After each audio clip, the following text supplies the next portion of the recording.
Good morning, everybody. We got Brian Vines in the house. We got Mike Whaley in the house. Jake from State Farm is here, Minnesota Maker. Good morning, guys. Oh, bumped my desk. How's everybody doing this morning? I tell you, and Don is here, and Ben is here,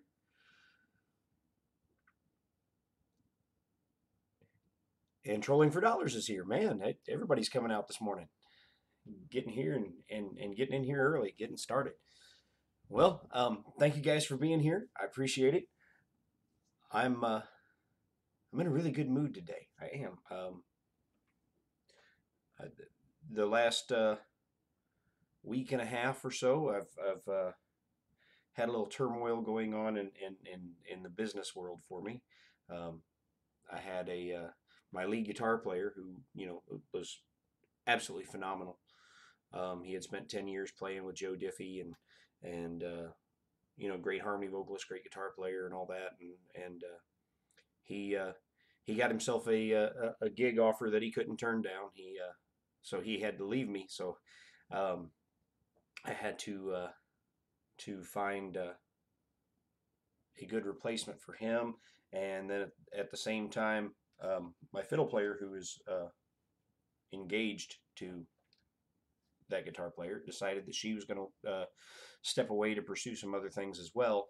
So I found myself in the last week and a half having to find two new band members, and I found the guitar player. And then last night I auditioned a female singer to replace the fiddle player, and she did amazing. Man, she was fantastic, and we had a great show. Crowd loved her, and yeah, so I think I may have found my fifth as well last night. So I'm in a great mood. And my Chiefs won. They won last night on Monday Night Football, defeating the Denver Broncos. If there's any Broncos fans out there, I'm sorry. I'm sorry for Patrick Mahomes doing what he did to you. Sorry, not sorry, but yeah. Um, so yeah, my Chiefs are looking good this year, and my band is now back intact and as strong as ever. So yeah, it's been a crazy time. Yeah, and I'm off today. I'm off today. A much deserved and needed day off because this last week was a rough one. Good morning, Vince.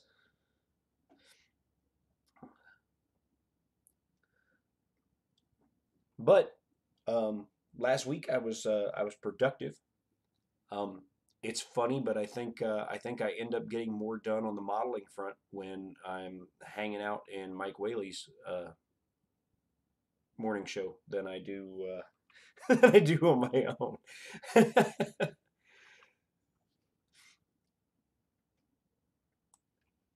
So I had a productive week. Let's go to the screen share, and let me get my not that chat back on top here. Let's go to Blender. All right, so last week during I guess it was Don was streaming, um, was hosting the Hangout thing when I started on this. Um, some of the things I learned in the process of building the Jeep, I wanted to apply to my truck that I had made. Well, I got to thinking about it, and all the things I wanted to change, it made more sense to redo the truck entirely than it did to try to um, replace the components that I wanted to upgrade. So I used a trick that the 3D modelers, especially in the animation field, have been using for years, and that is to take a model you've already made and just modify it to make it look different. Um, like when you watch those animated films, most of your secondary characters, they started as one model, one base model, and then they modify that model, to make a whole different character, making it, taller, thinner, fatter, whatever, and just in manipulating it, they turn it into something totally different. But they get to do it quickly because they've already got the base mesh to start with. So I utilize that same trick basically, and took the Jeep and I just stretched the vertices on the Jeep to make the truck. Congrats, Ben. That's awesome, brother.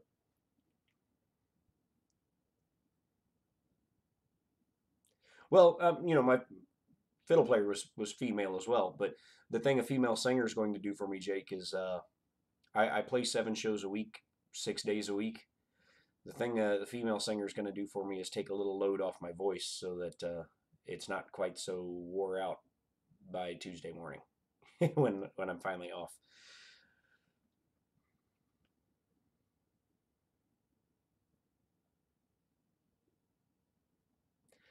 So yeah, 3D modelers and animators have been using this trick for years. So I literally took the Jeep and just stretched the vertices up on the hood. Had to remodel the fender wells a little bit, but the rest of it is literally just stretching the doors. Um, I cut off the back and built a new back end for it, but um, it's using the same components as a Jeep. Now the tires are bigger, but that was just a matter of grabbing the outside diameter of the tire and expanding it. And I modified the design on the wheels a little bit, but it started as the base as the Jeep wheels. I still have to build a back bumper for this and figure out what I'm going to do for the back door. So to show you how versatile that trick is of just taking an existing model and manipulating the vertices to make it something totally different and then just remodeling some key areas. On yesterday's stream with Mike Whaley, I started doing the same thing again, but this time I thought, well, I took and made the Jeep a bigger vehicle. Can I make it a totally different feeling vehicle? Not turning a Jeep into a truck, but can I turn a Jeep into a car? So if you didn't see that yesterday when I was making it,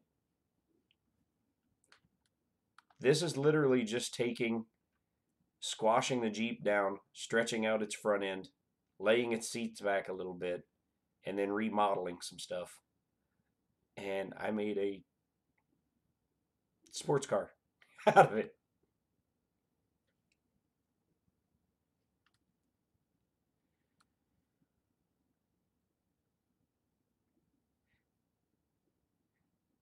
Now, it's not real difficult to see that it shares some components with the Jeep, but yeah, I mean, you can. I squashed down the doors a little bit. I squashed everything this way, flattened it out, and then I stretched out the nose and laid the seats back, squashed the window frame down, and used it. Um, and this was a case of I remodeled the tires.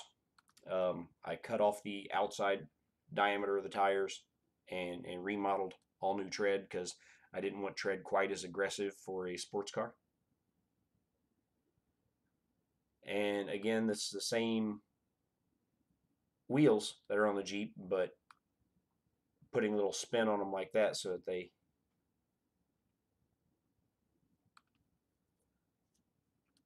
had a different look to them.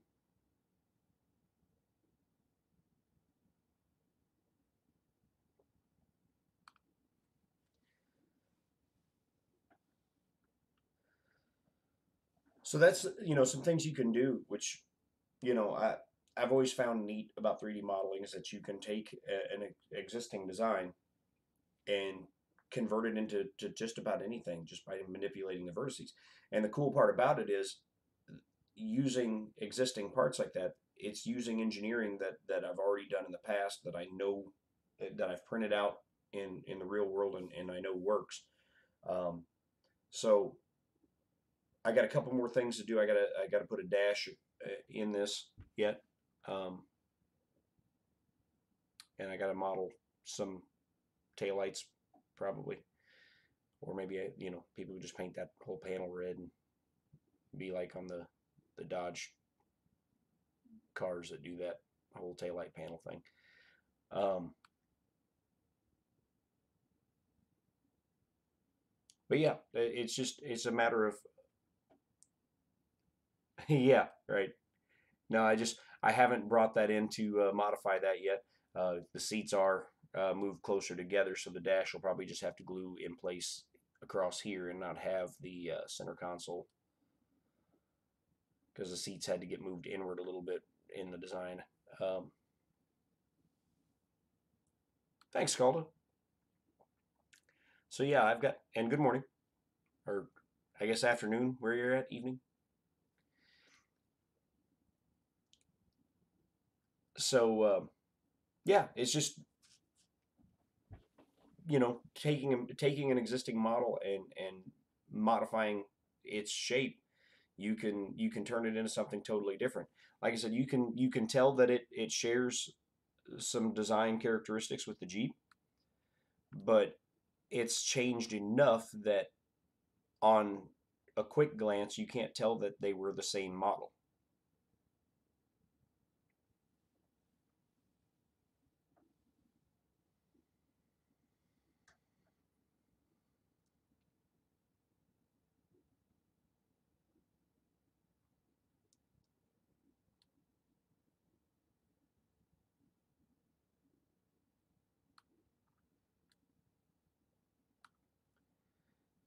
And then on that subject, on the Jeep subject, see here, can I do this? My first uh, the first one of the Patreon patrons has shared their progress with building the Jeep,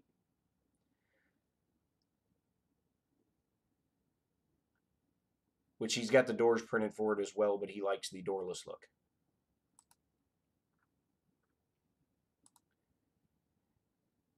And this is the work of Roy Holly. So if you see him in chats and places, this is the work of Roy Holly. He did a fantastic job. He printed out the first version of the truck and has been instrumental in helping me make that design better.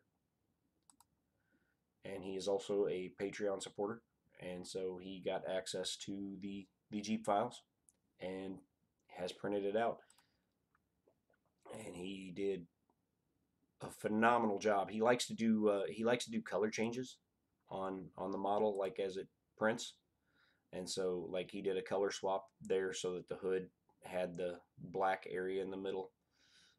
He did a color swap on the dash and the orientation he printed it so it ended up with the green uh, dash pocket there.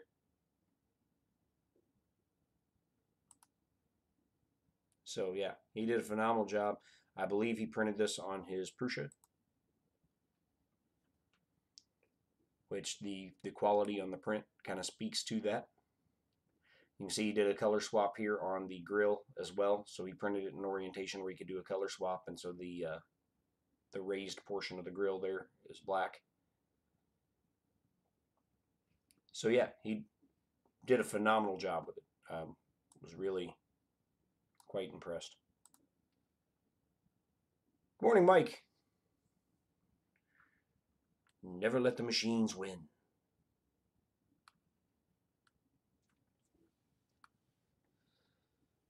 So yeah, when I get the few little components that are left on the truck and the car, I will release the STL files in beta form to the Patreon supporters, so they can start printing it and print it probably before I will, because I'm not going to get to the truck right away because it's a big print. It's because it's much larger than the Jeeps, and as as big as the Jeeps are, it is big, much bigger than the Jeep. So it's it's a long process to print that. It's going to be, and so yeah, I'm not going to start on that. I may start on the sports car um, in the next day or two when I get it done, or maybe today.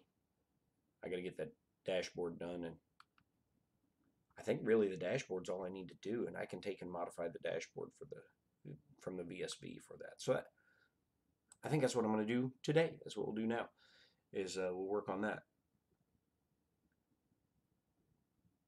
Yeah, it's 1 day and 9 hours to print the top of the box for the back, and the box is in three pieces. There's the flatbed, the bed rails, and then the top. And it's 1 day and 9 hours for just the top of the bed. So then you figure the bed rails, the flatbed, and then everything else. So I mean, it's going to be a lot of filament and a lot of time to print. Yeah.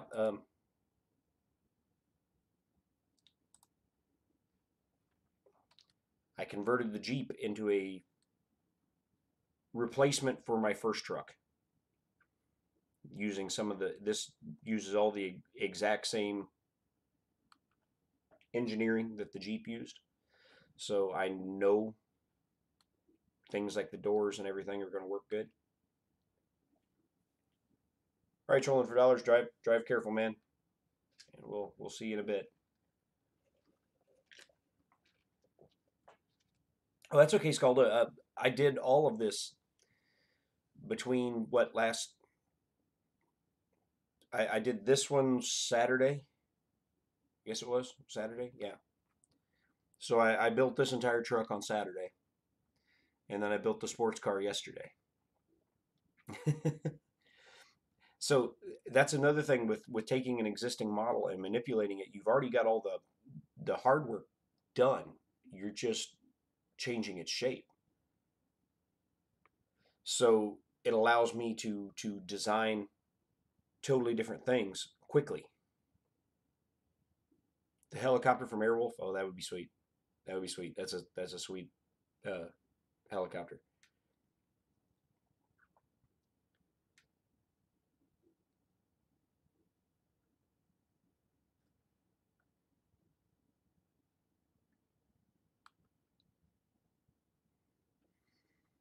So yeah, we have a truck now and a sports car based off of the model. They both started as the Jeep that I just stretched and pulled and changed the shape on. And then in that you have to make some new components. So the biggest new component is I chopped the frame from the Jeep in half here, and then built uh, frame rails for the back. And what that's going to allow me to do.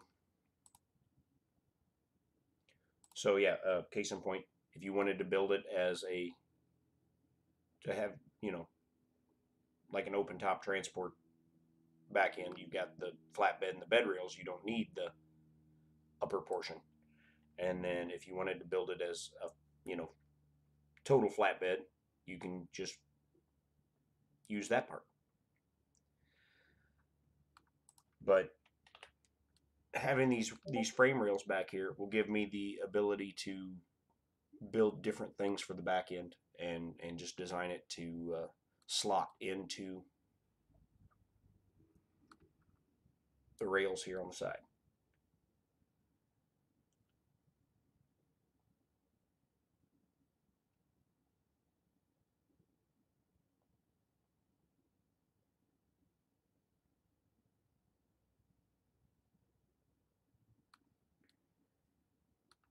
But yeah, it's using the same doors as the Jeep, the same upper door as the Jeep, the same front windshield as the Jeep. Nothing there has changed at all. And then this was just the front clip from the Jeep that I stretched. Grabbed the hood section, stretched it up. I tapered it in up front so I could get that kind of big truck look. The only things that I had to build completely from scratch was this section here got built pretty much from scratch. The front grill and bumper got built from scratch, and the bed rails and got built from scratch. And then I designed this for that to slot into to be glued in place, and that's connected to the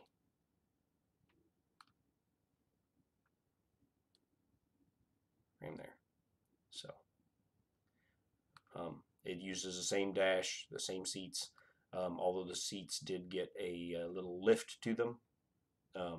So the base got extended so that the character will sit in a more upright position like that rather than a position like that.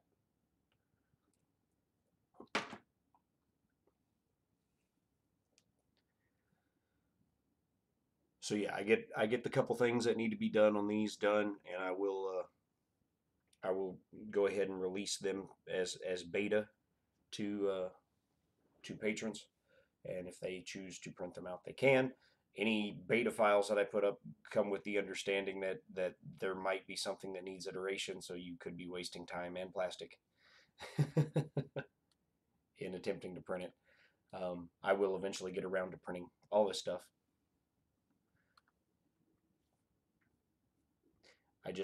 I didn't want to print the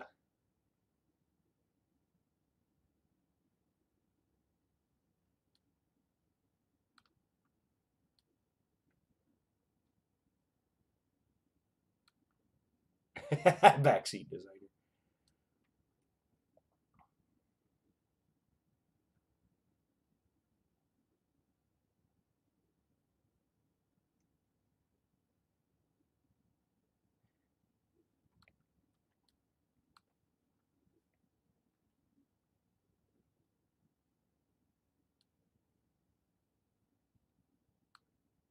Oh, you want me to round those corners off there, Brian?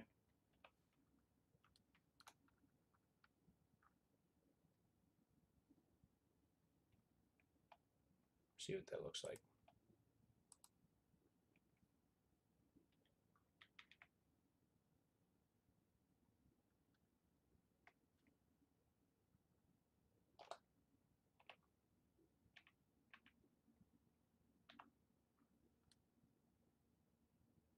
Something like that.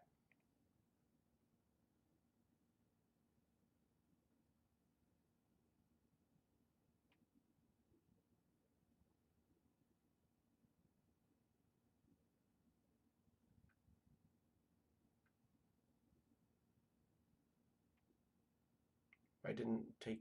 Oh wait. Oh, it's because I already applied the mirror modifier. All right, I can fix that.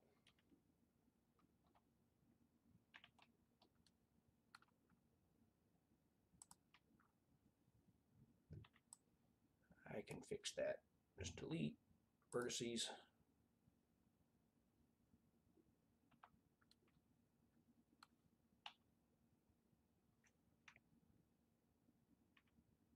Wait a minute.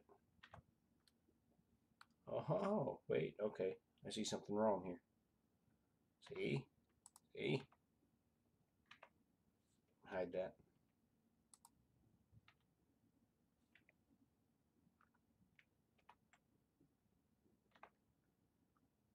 I see a problem.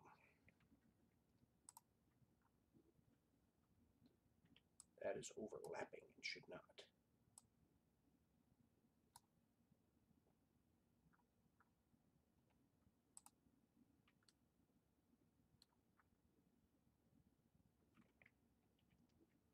You can actually delete the other ones, don't I?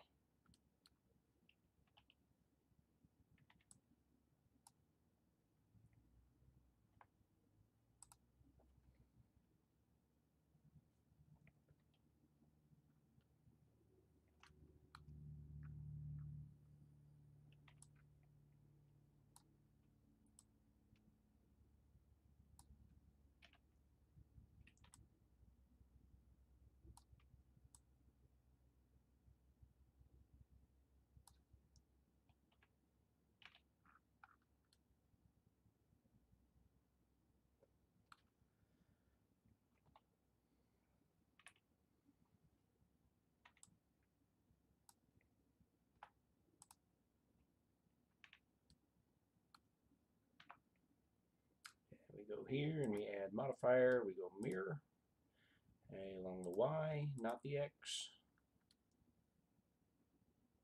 There we go.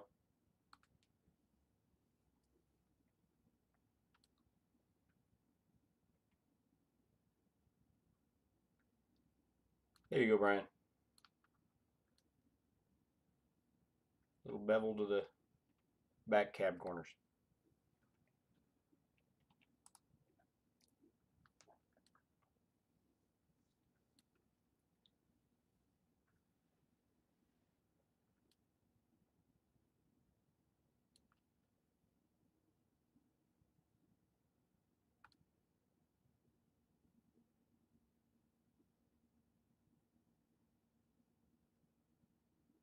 All right.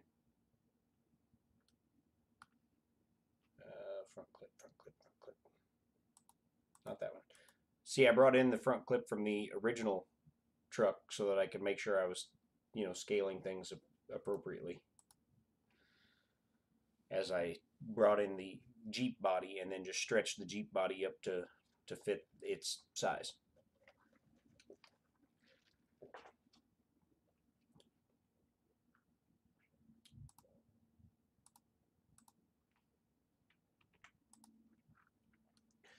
So I still got to get a design in the pegs and their receiving slots to align the registration marks and such to align the pieces of the bed. I got to design a back door for it, and it's probably just going to have to be opening like to the side style back doors. And then I got to design a rear bumper for it. But that's pretty much all that's. Oh, and I got to connect the flatbed to the rail system here.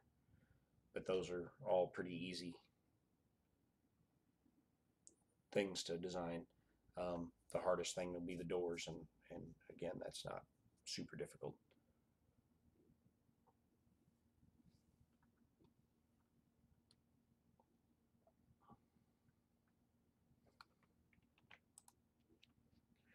And then the sports car needs a dash, and I already have the steering wheel modeled, so it's just the same steering wheel as the Jeep.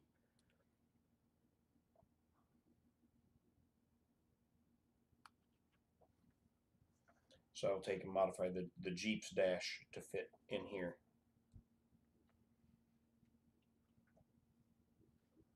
Which won't take too long at all.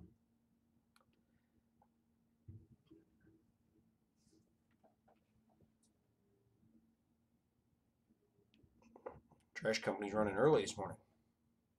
They're on the ball.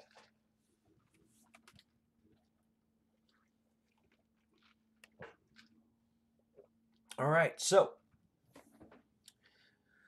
we covered the truck, we covered the sports car, we covered Roy Holly's beautiful print of the Jeep, which looks really cool.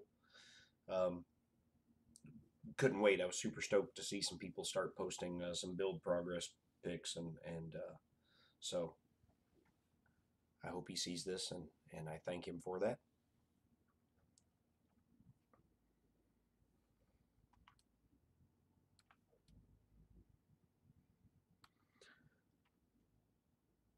All right, so let's go ahead and go get a dash.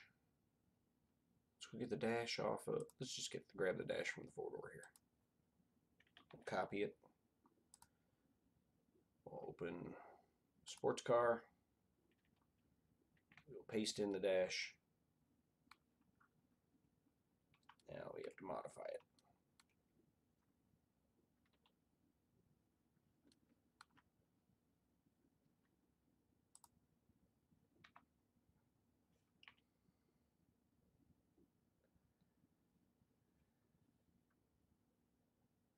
All right.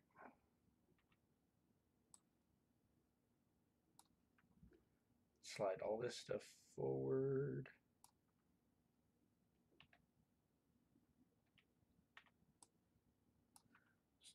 this forward.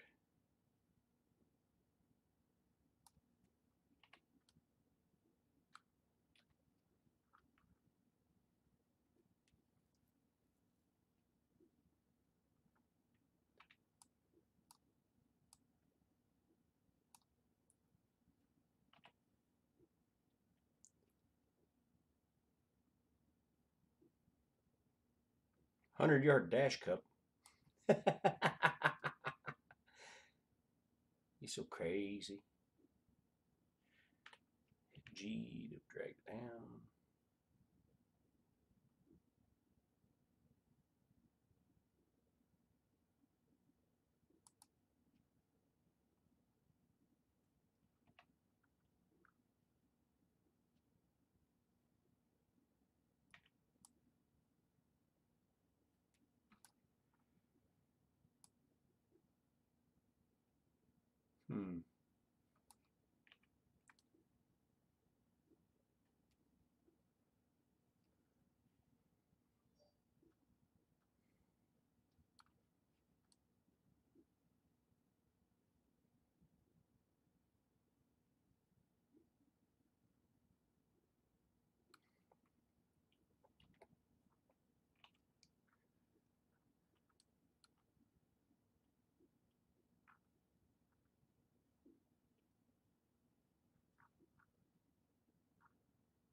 Wonder.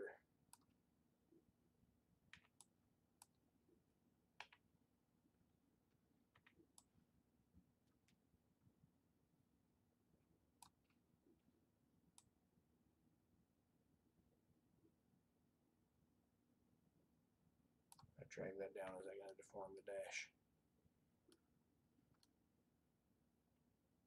Yeah, it did.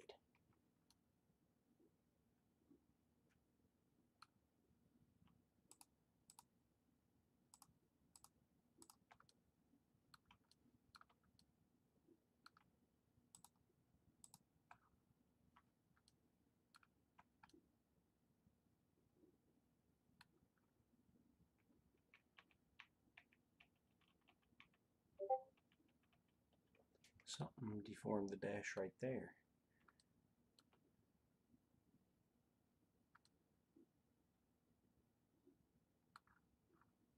Alright, let's repaste the dash because I messed something up.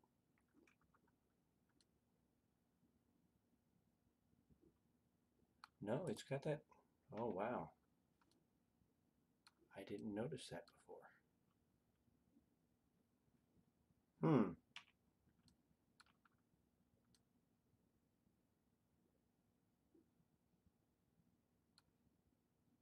It's like that.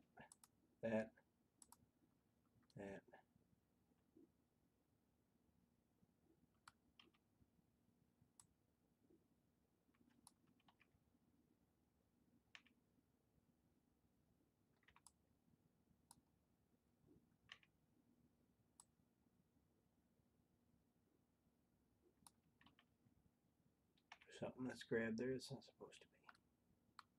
That one. Something.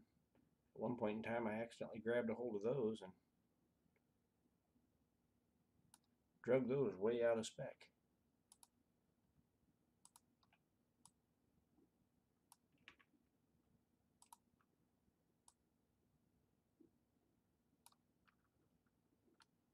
Alright, well, let's fix that first.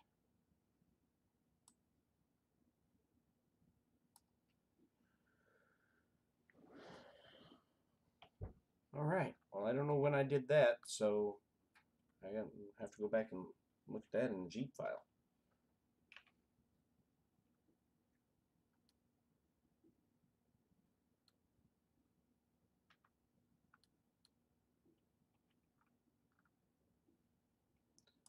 Drag it up for a minute so I can get it clear of something because I want to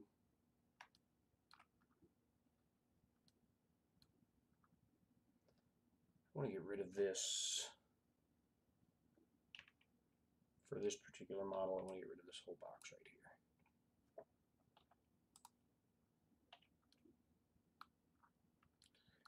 fix the hole we just made.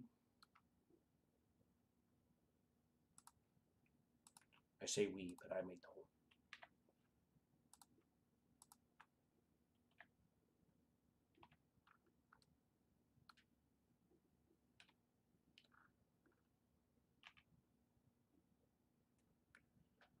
All right.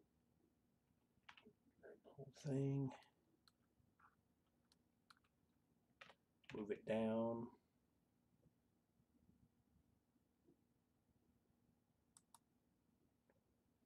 All right.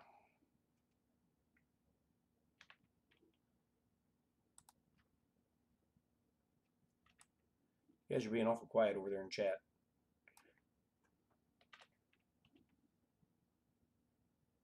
Just in a state of stunned silence.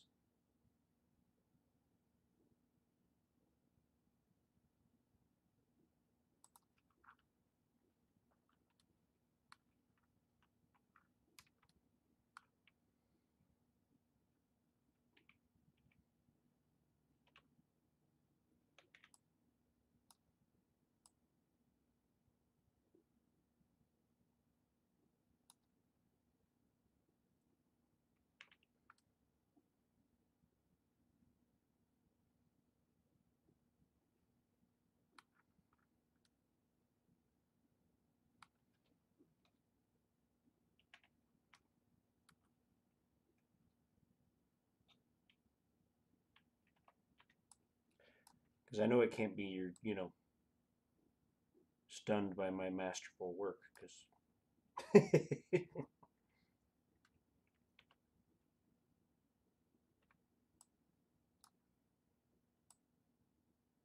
it's Monday and everybody's just tuckered out.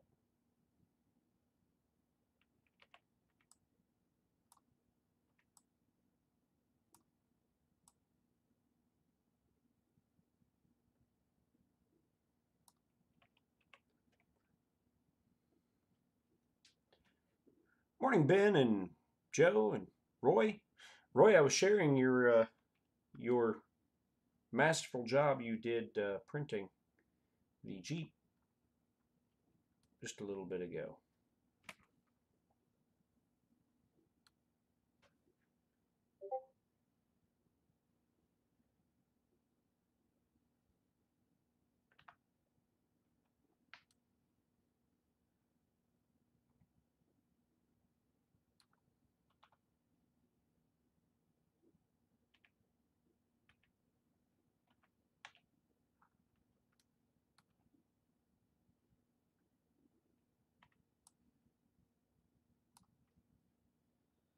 Scale along the Y.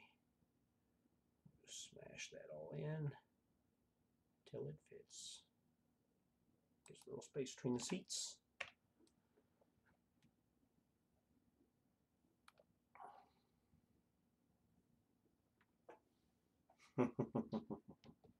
Sir, now. Oh, you guys. All right, so dashboard is done. So you see what I mean as far as just taking something that already exists and how you can modify it in just a matter of dragging some vertices around until it fits what you want it to. So we turned the Jeep into a sports car. And I mean, it shares components with the Jeep all over the place. Now, one interesting thing is you could actually take and put the wheels and tires and the suspension height from this on the Jeep and it would work. You would create a lowrider Jeep. So again, that's the beauty of wanting to make things that are designed to work together. With interchangeable parts, there will be some vehicles where you can take parts that were designed for one vehicle and put it on another. James.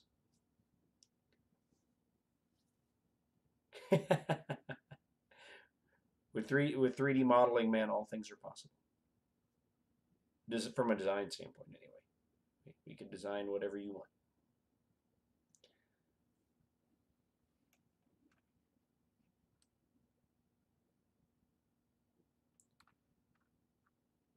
So there we took the Jeep and turned it into a sports car. It's crazy, right?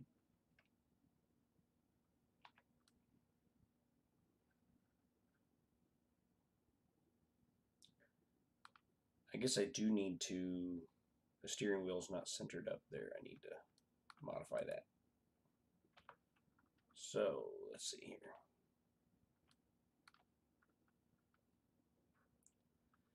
Let's grab. We'll start off by grabbing the steering pod. And we'll grab.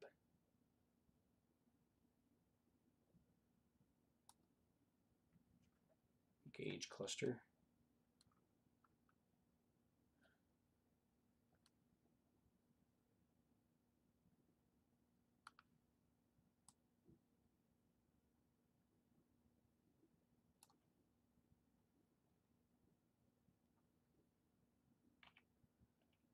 This is probably how I tore that other vertex up earlier.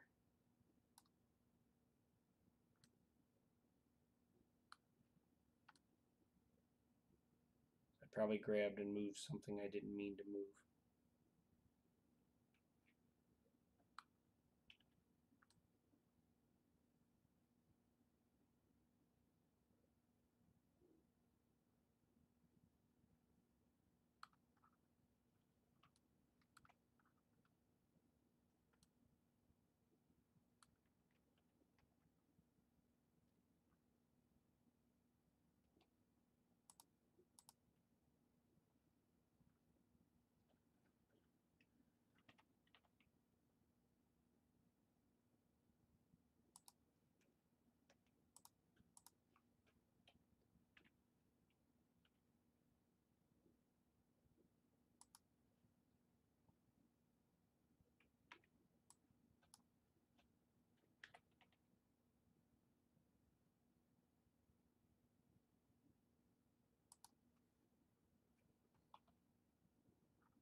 Yep. Okay. This is going to be the death of me.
All right.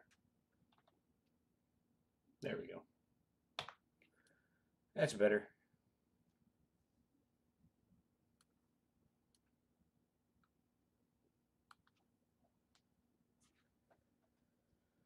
Oh, so James, how you doing, man? Feeling any better? All worried about you, brother.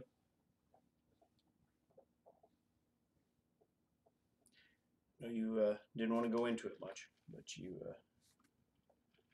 said you'd been to the doctor recently.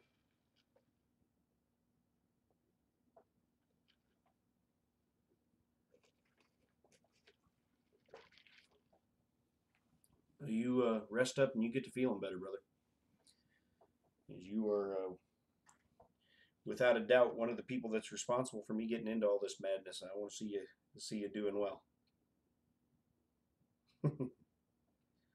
Oh, hey, I just got sent a picture of my grandson uh, ready for his first day of preschool. He's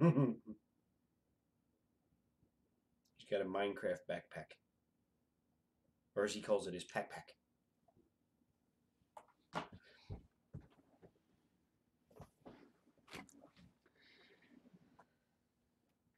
Oh, I've had the didn't you see all the Control Z's I was just a minute ago? There's plenty of it, man. There's plenty of it.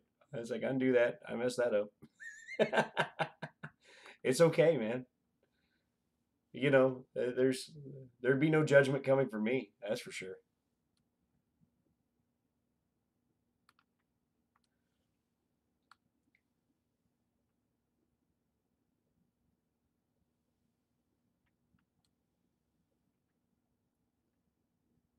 Man, James, I don't even want to. I don't even hear it, man.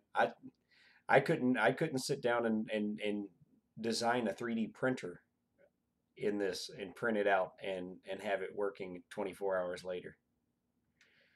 I couldn't sit down and design a 3D printer on this thing and have it working 24 days later. I'm making toys, man. You're making stuff that can make toys.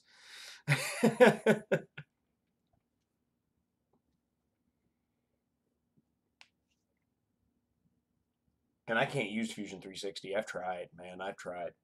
Maybe I need to spend some more time with it, but you know, I guess coming from the 3ds Max world, Blender's more my speed, and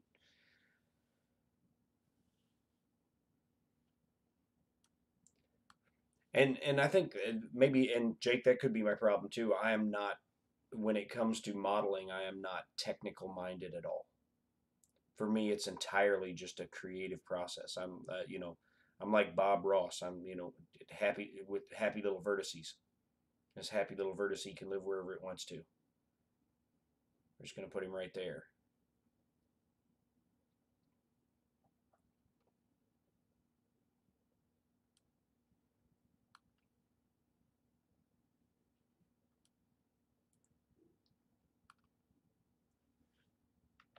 So yeah, I think this may be ready to export STLs.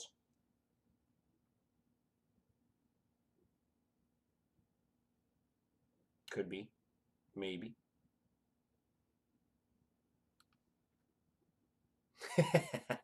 Yeah, happy little vertices.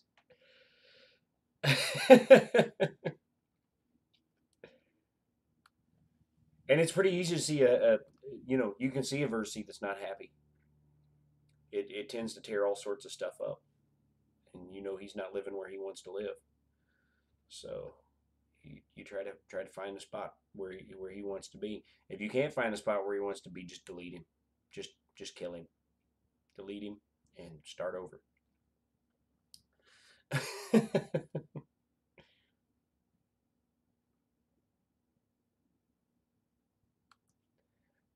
You and me both, James. I need to learn to do some more organic stuff because all I do is cars and trucks and jeeps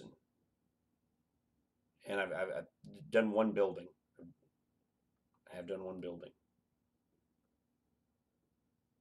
and a traffic barrier and a dumpster. And started on a gas pump, but I never finished it. I need to go back and finish the gas pump. Right? That vertex ain't living right.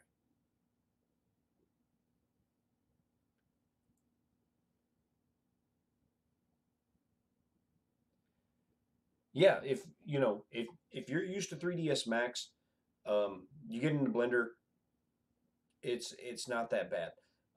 The other thing you can do, number one thing that I think anybody who's used to any modeling program other than Blender, and they're coming to Blender, is in the user preferences, change it so that left click selects, because by default, for some reason, Blender chose to make right click select stuff, which is insane to me.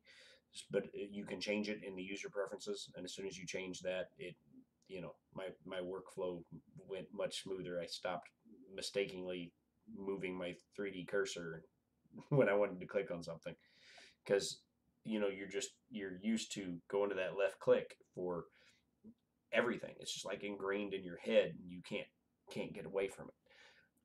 But as soon as you swap the mouse buttons to what most people would call normal, and what for some reason Blender doesn't, it makes the workflow go a lot better. Also, I've never tried it, but well, I think I closed Blender altogether to do this. Close Blender, so open Blender from scratch. I've never tried it. Let's try this.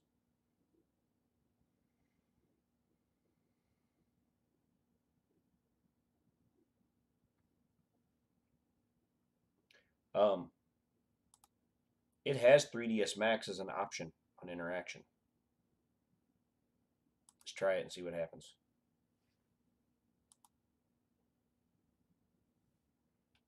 Doesn't seem to make anything different. Oh yeah, it does.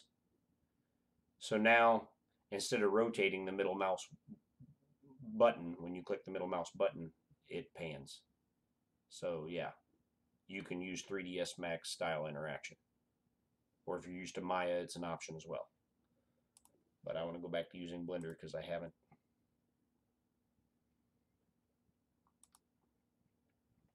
I've been using Blender so long now in Blender's configuration interaction. Yeah, middle mouse button in Blender. If you click it down, you're rotating stuff around. So if you set it to 3ds Max interaction, that's pan, which to pan in Blender and slide stuff around, you hold down the shift key while doing that, and you move stuff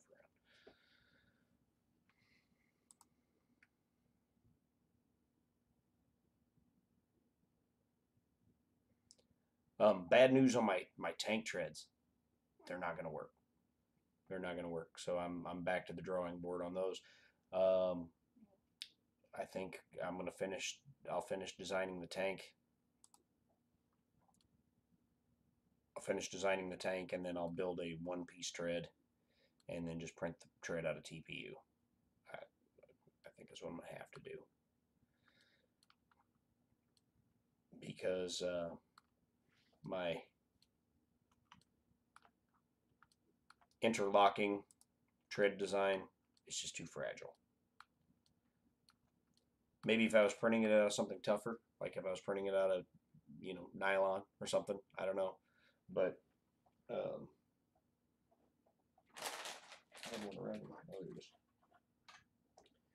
but the problem I'm having with them is, okay, close up. The problem I'm having with them is you move them around very much, and you get eventually you get this problem right there.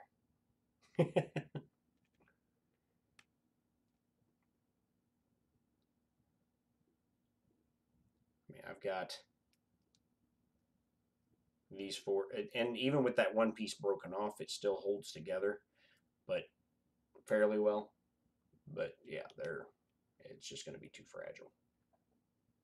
It was a nice idea, and I tried it. Just in the long haul, it's not. I don't think it's going to work. So, and in order to make the pegs thicker. I'd have to make the tread even thicker than it already is, and it's already, you know, as thick as I'd want it to be. Maybe even a little too thick already.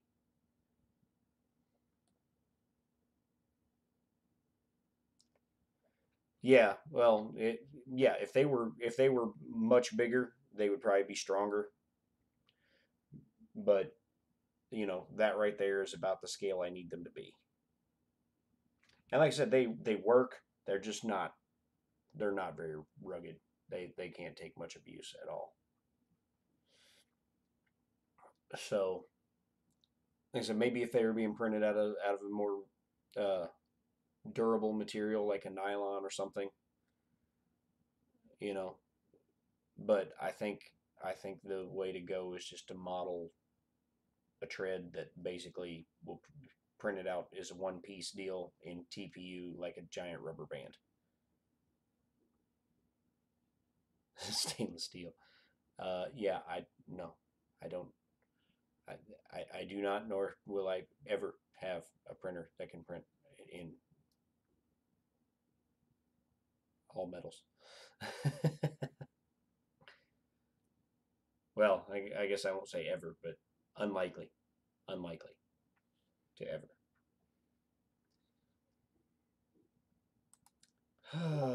So yeah, it's back to the drawing board for the treads, and I still need to go back to the drawing board for the gun because it still looks like an elephant. It's not here to shoot you, it's here to suck up peanuts and run from mice.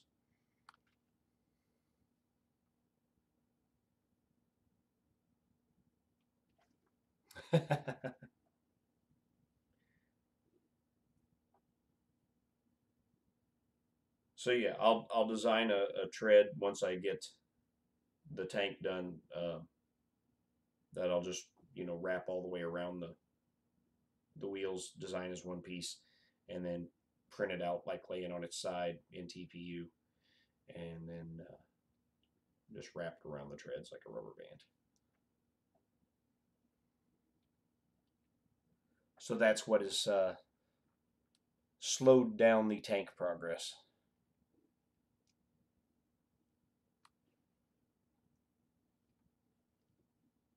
Because anytime you're engineering something new, I printed a bunch of test pieces on this, and even though the last test print I did failed at like 80%, there was enough of the tread printed that I was able to put it through some tests.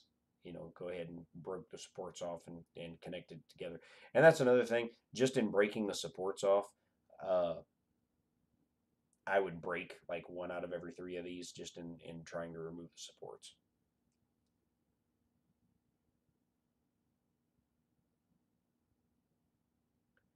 So I'm like, if this isn't strong enough to even survive support removal on a consistent basis, it's definitely not going to hold up to wear and tear of being on the model.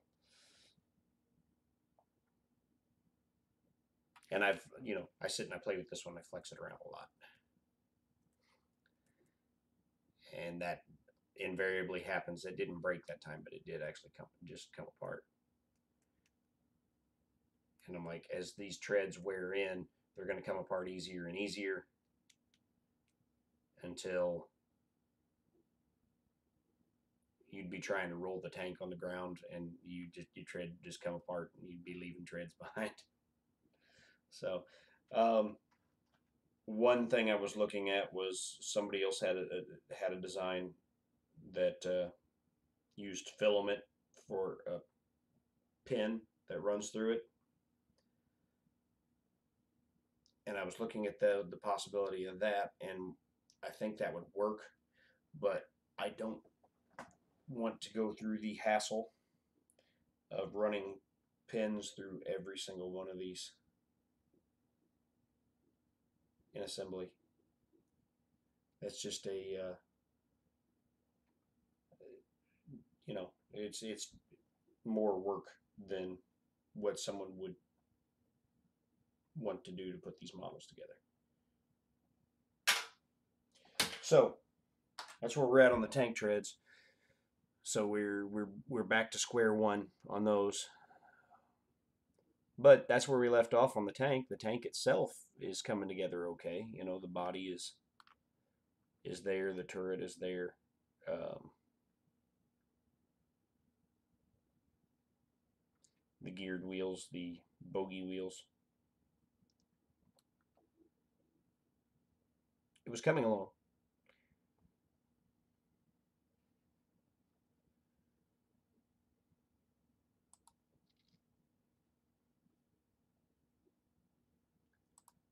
And then there was this that I started designing at one day.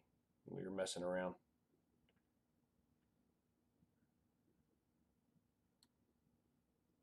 Which I'm still not done with. But I like to bounce from model to model. It keeps my creativity going. Yeah, it keeps my creativity flowing when I bounce around a lot. I know I've got the equivalent, I guess, of design ADHD. Because if I sit and I stare at the same model too long, it starts to stagnate on me, and I just can't. I can't move forward with it. I'll end up spending more time just sitting and staring at the model. And in that process, if I hit a brick wall, I'm better off just to bounce over to another model and work on it for a while. And eventually, through that process, then I'll end up with 3 or 4 models that are close to completion, like I'm at now, because this one's not terribly far. This one, could be finished in a few hours. Um, the the car, I think, the sports car is now ready, I believe, to go ahead and start exporting some STLs to try to print, and I may start doing that today, printing it.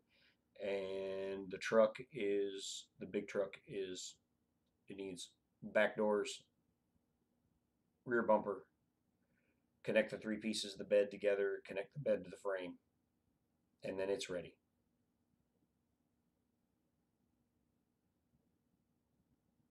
Yeah, yeah, that's it. So yeah, that's how it ends up working for me. Is I'll have a bunch of models in progress at the same time, and anytime I stagnate on one, I'll move on to another one. And if I just can't, if I open a model and I can't get it going, whatever it is, if it just doesn't seem to start flowing for me, and doesn't come to me right away what I need to start working on it, then or I know what I need to start working on, but how I'm going to go about it and what it's going to look like doesn't immediately come to me. I'll move on to something else. And if I have no models that I can move forward with in that way, that's when it's time to let's open a brand new project and start something. And I'll get in that zone, and I'll sit there and I'll look up, and 4 or 5 hours have passed, and I go, wow, where did the time go? But then I'll look at the screen and go, I'm almost done. I have another model that's almost done now. So yeah, today, since the 4-door Jeep is essentially done, today I will put up the parts necessary to print the 4-door version of the Jeep, which is only a few files different than the 2-door Jeep. I'll put those up on for patrons, and then I'm going to start exporting STLs and maybe start printing the sports car. Uh, and if it looks like it's all coming out the way it's supposed to, then maybe I'll go ahead and put those files up in the next day or two as beta files for patrons, and then hopefully finish the truck, and maybe by next week have it ready to go to beta.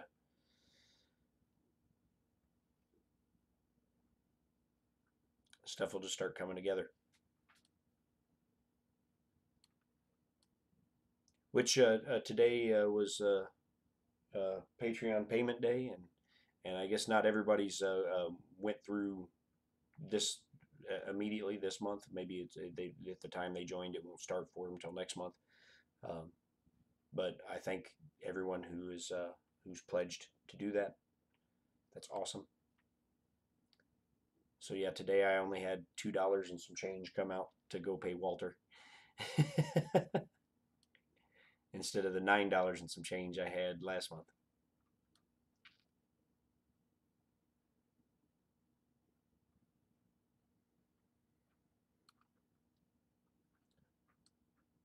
I don't know. Does it look too goofy having the seat there?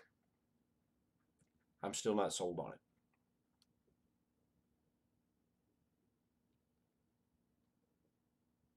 I was trying to think something not exactly like the Akira bike, but something akin to it with having the like seated position.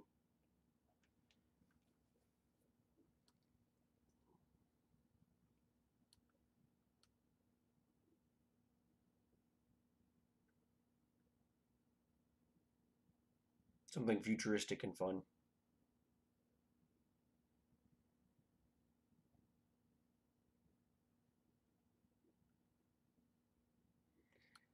And even this is using the wheels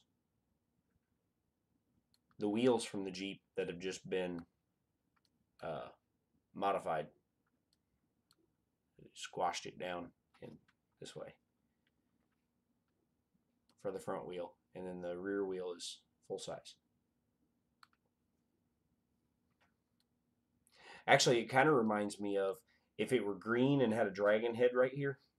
It reminds me of that He-Man uh, cycle that they had, the one that you had that you put the ripcord thing in, you pulled it, and it made the rear wheel go, and you set it down. If anybody had that as a kid, I forget what it was called now.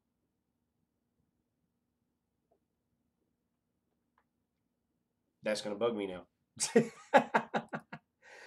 So now I gotta look that up. I have to. I have no choice.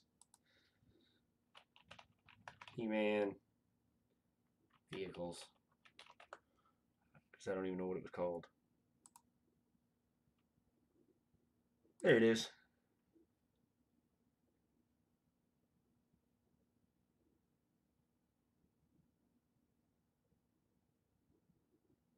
Reminds me a little bit of that.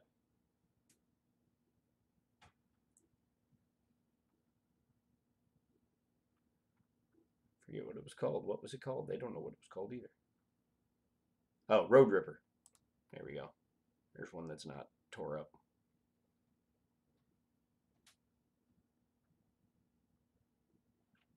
Road Ripper from 1984. Only he's got a single wheel in the back instead of two.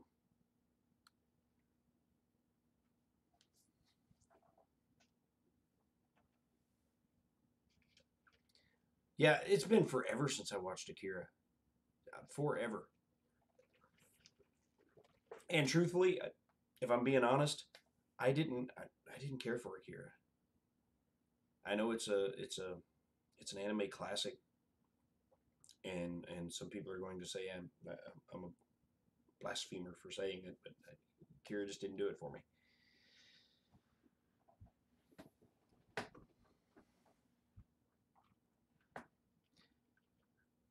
When I before I met my wife, uh, one of my buddies, um, me and him, we were both losers who couldn't find girlfriends for nothing, and we would get together on the weekends and we'd go to the Blockbuster and rent a bunch of anime and take turns of whoever's house it was at. We would sit and watch a bunch of anime. We watched Ninja Scroll and Berserk, some of our favorites. But yeah, we watched Akira. I think I fell asleep during it. And we watched some really awful anime. Like Fist of the North Star was stupid. It was awful. Um, we watched just about anything they put out on Street Fighter animes. See, I can't do subtitled. I can't do it. I spend more time looking at and reading the dialogue than I do watching the action. Then I miss stuff. I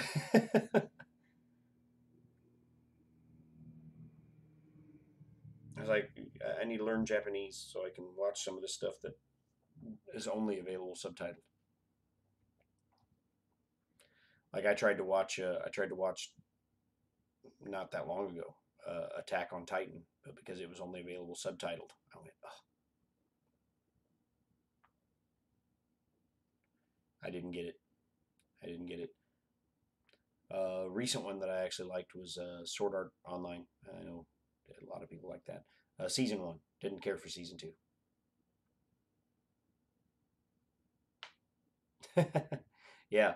See, well, and part of the problem could be that I don't have the greatest eyesight, and so I have to focus so hard on reading the text. Yeah, Sword Art Online. The first season was great. Second season, it's okay, but the first season was fantastic. But that's because I'm a MMO junkie. I've been out of them for a little while now, but I I've played World of Warcraft since the beginning, since it all started. I probably haven't played now in 6 months, but I didn't even I didn't even get lured back by the new expansion that came out, which kind of actually surprised me a little bit. Usually, if I would take a break, an expansion would come out and it would draw me back in. But expansion came out and I haven't had any desire to go buy the expansion and give it a try. But this expansion didn't seem that interesting to me.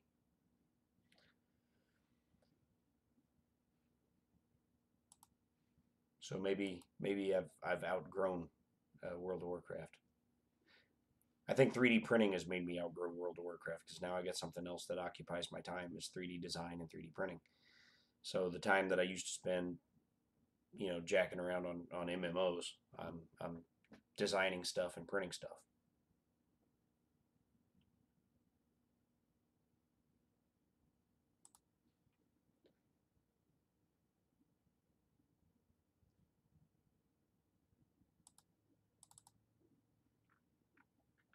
Speaking of designing and printing stuff, this thing is a monster, but it would be so cool.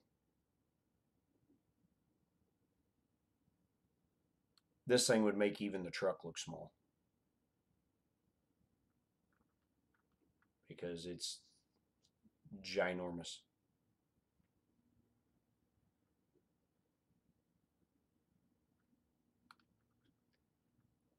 It wouldn't be much fun to print, but it'd be a lot of fun when it was done. I don't know why I like designing such big things. I like designing big things. I need to design more little things. Actually, I need to design something that can be printed in just a couple of prints, that's small, so that more people will want to print my stuff. Um, and just kind of start kind of getting my name out there a little bit more um, around the community. So I've been racking my brain over that, what I can come up with to do that. Log Horizon. Write that down. Oh, Log Horizon.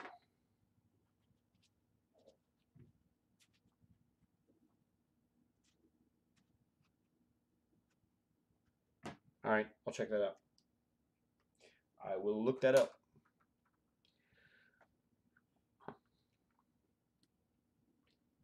Yeah, this thing is designed to have, like, you could sit the 4-door and the 2-door Jeep on the bed of this. But I don't know how many pieces I would have to slice that bed up into, even on the S4, because it's huge. Well, I guess we can see real quick. Let's go. Let's see how insanely huge did I make this thing.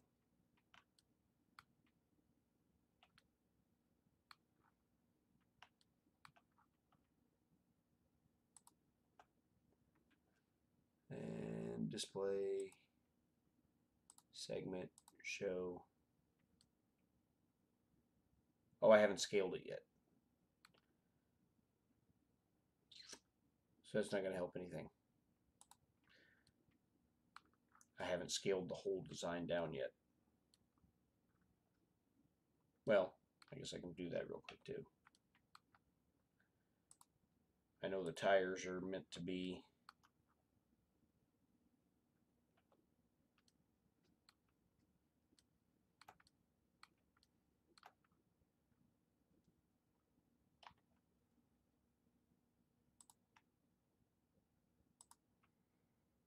segment, show, and we need to go to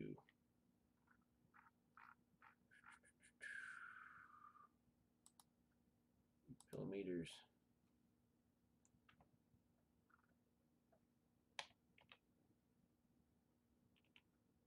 Scale it down.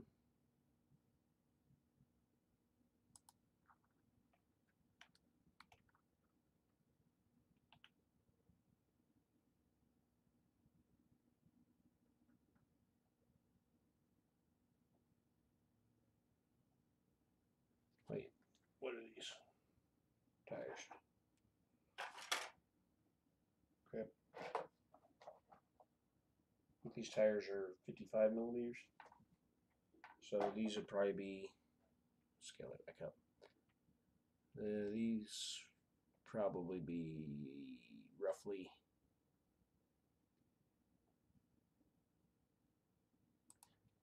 there. So yeah, it looks like the bed would roughly be between 700 and 800 millimeters long of the trailer.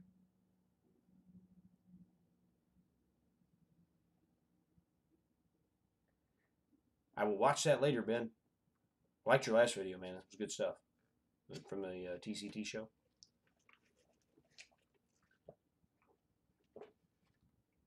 Yeah, I guess Glenn probably could print the entire trailer bed in one shot on this. Because, like I said, I still got to fine tune the scale on that to get it exactly right. But, you know, yeah, we're looking 700-800 millimeters.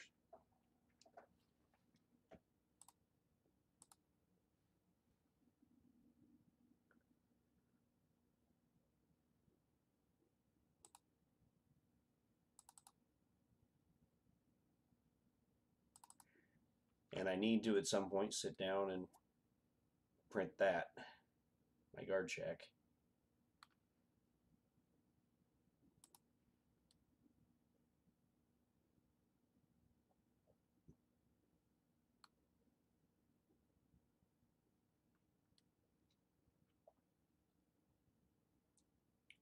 Because it's already on Thingiverse.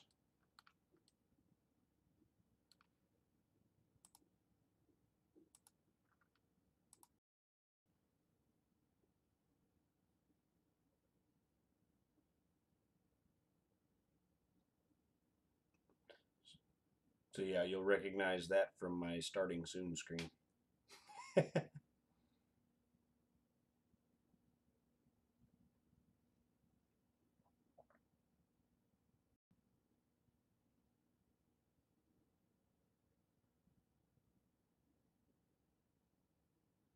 was one of the first things I designed in Blender.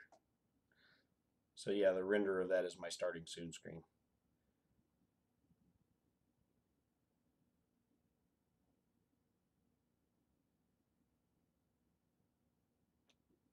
Anyway.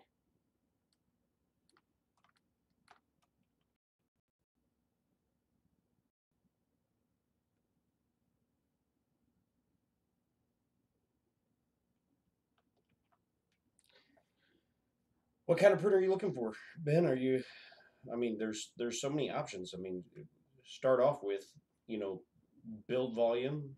Is it FD? Are you thinking FDM, SLA, SLS? SLS would be cool.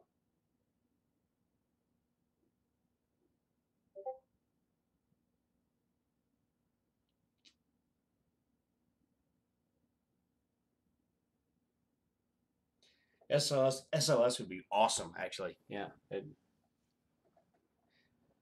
Call up Century. Get a Lisa.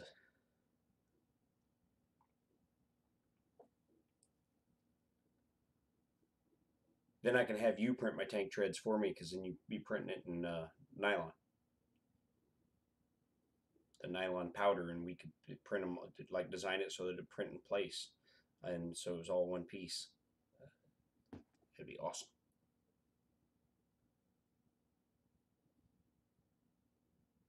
FDM, okay. Cartesian, Delta.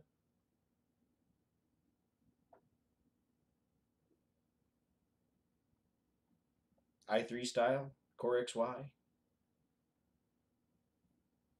There are so many options when it comes to 3D printing, really.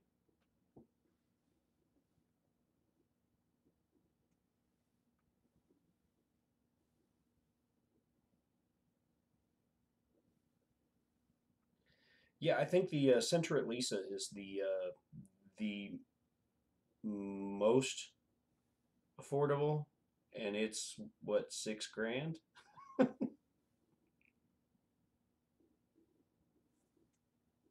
Uh-oh, encoding overloaded. Consider turning down settings or using a faster encoding preset. Hopefully the video still looks okay.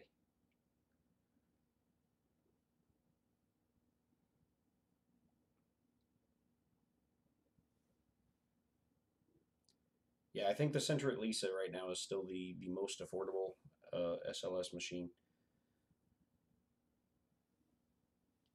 And they're still messy.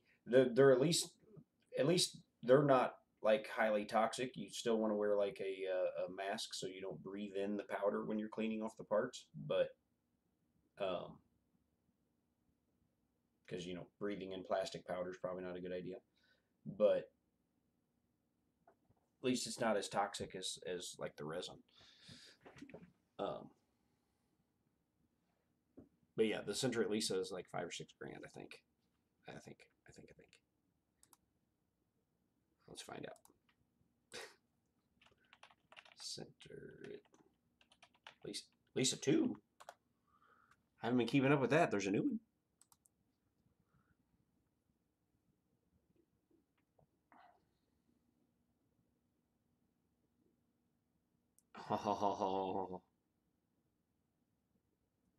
So the Lisa 2 Pro bigger prints. Oh no, that is just too sweet.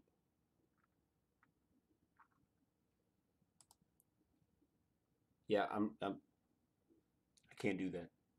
Wish I could do that.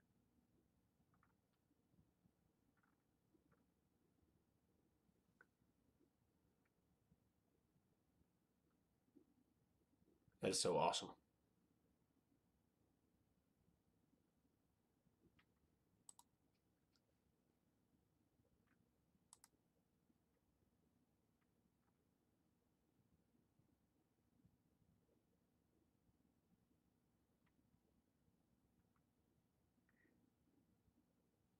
So yeah, it looks like if you went the full kit, which what in the world? That's not.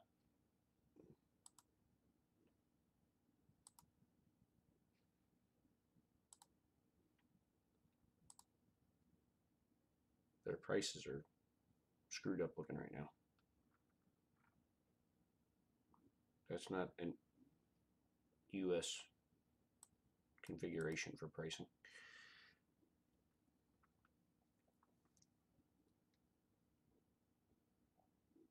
Yeah, it that would be totally sweet, but I would have to get all sorts of credit and make my wife all sorts of mad. I would end up divorced, and I don't want to do that because I really, I do love my wife. My wife is awesome, and I don't want to be divorced. So, yeah, we'll just leave that there.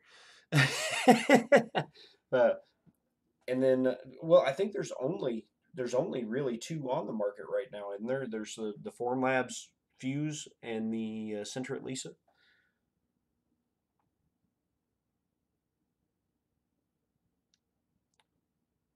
The Lisa 2 looks pretty sweet. Nice large build volume. But it's still messy because you got that powder that ends up going everywhere. And it's not affordable as far as the material cost either. The material's pretty high. So yeah, if I dropped, time you got the whole kit like 10 grand on a printer, no. I would be divorced. A wet drive to work. Where you at trolling for dollars? I forget. Because it's wet here too. It's raining on me all morning. I took my son to school. Excuse me. I stayed up too late last night and got up too early.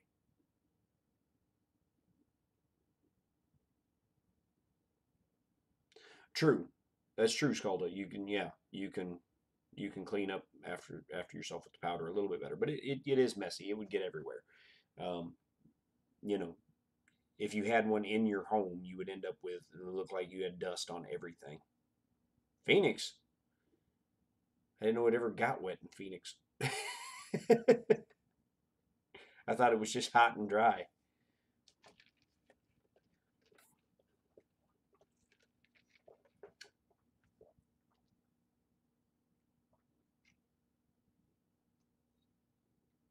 You guys start getting rain like that, you're gonna grow grass,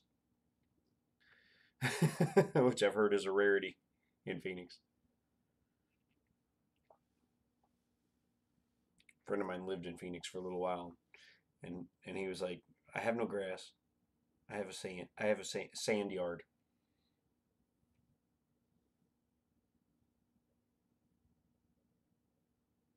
Oh no! I guess you don't have to worry about rain very often, though, do you? A cheap printer for now.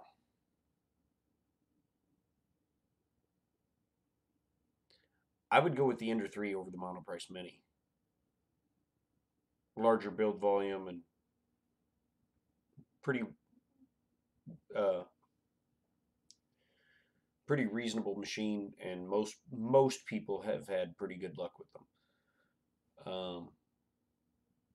Yeah, I would go with the Ender 3 over the Monoprice. You know, the one that I've had pulled up like 4 or 5 times and almost clicked buy it now is the Anycubic Castle Linear Plus. I've come this close to clicking buy it now like 5 times. I kid you not.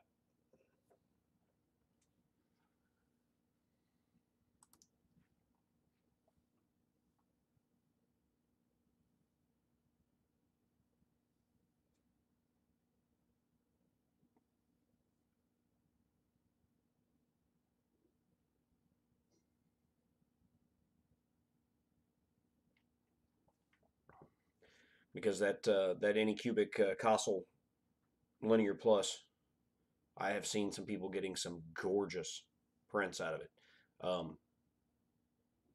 And it, typical Delta, it moves faster than your i3 style printers. And Filament Frenzy has posted some pictures of some things he has printed with his that just, I mean, make you want to say Prussia who. John's not here. Thank you for not being here, John. We appreciate it. Yeah, Tom Jackson, Filament Frenzy, he has posted some pictures that he has printed of stuff he's printed with that Anycubic Castle Linear Plus that just blow your mind. And it's like 230 by 300 build volume, and it's like $220. I have had it on the screen with my finger hovering over the buy it now button a number of times. I've almost pulled the trigger because it just looks really nice. Now, if I got Simplify 3D, if I would get Simplify 3D, Tom Jackson's like, I'd send you my profile. I'm like, God, yeah, I've come so close. I like I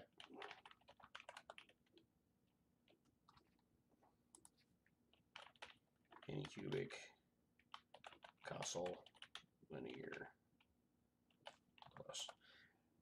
And I've looked at the reason I've looked at eBay.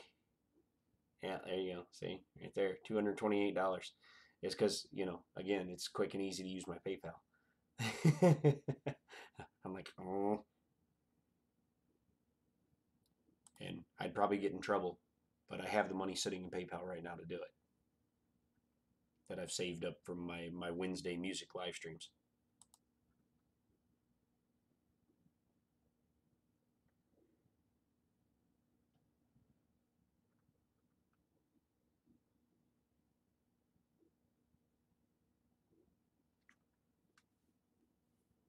The A10s don't look like a bad machine.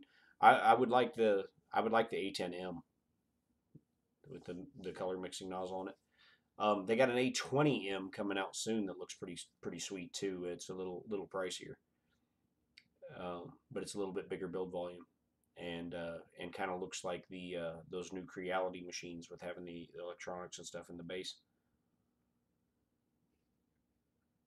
But yeah, I've literally had the finger hovering over this now. I guess probably 6 times because I'm doing it again because I've got the money sitting in PayPal right now. I could do it. I could. I've been good. I've been saving from my Wednesday performances on Facebook.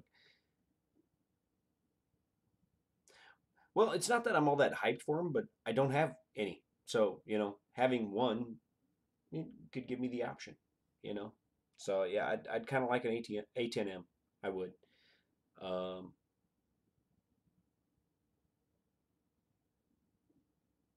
yeah, I mean it. I've seen the print results that this thing puts out with the linear rails the print results once this machine is dialed in are right there with the Prusa Mark III. I mean, right there with the Prusa Mark III. And you think about you can dial in a machine and get that quality of a print for $228. Forget about it. That's you know that's an easy decision. Now the only thing I've heard is they're really finicky to get leveled. Um, I've heard a couple people say that the first time they tried to level theirs, they ended up driving the nozzle into the bed.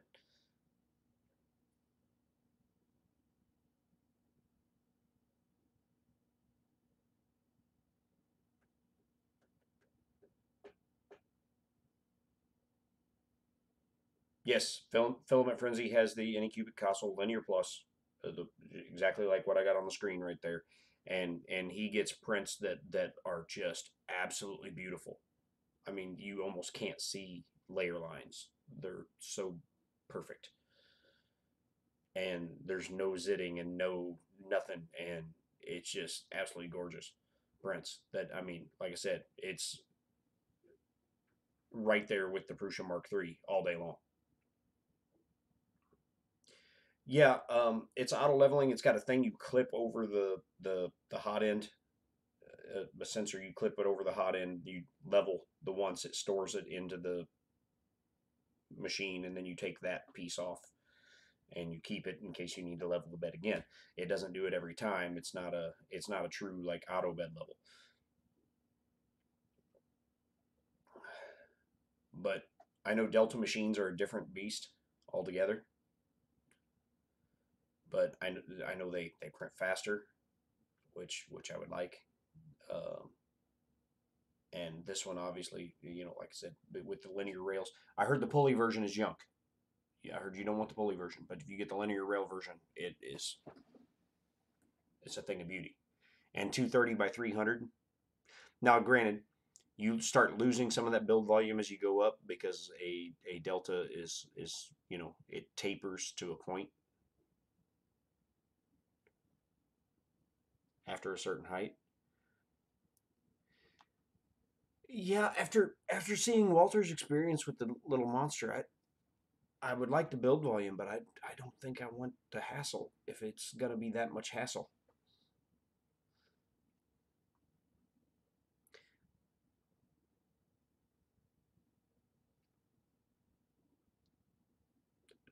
Hmm, the 11th, on or before Thursday, October 11th.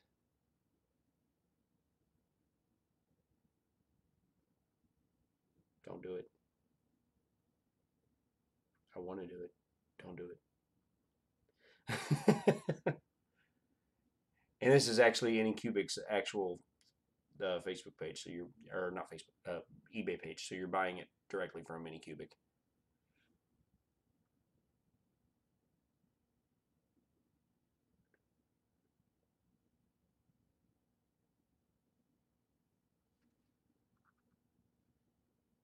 I wonder what the TiVo little monster sells for on eBay. See, y'all got me squirreled off now. Price for shipping lowest first, $890.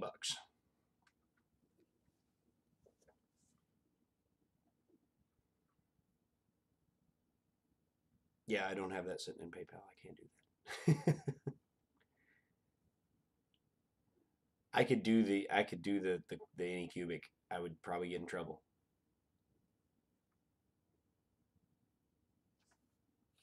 To which page? To the Anycubic?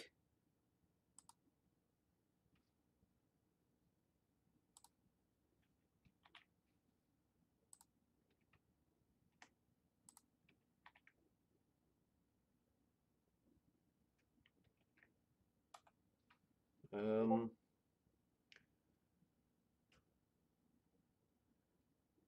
is there a share link? Because the link comes out too big to post. Or do I have to go into one of those? Am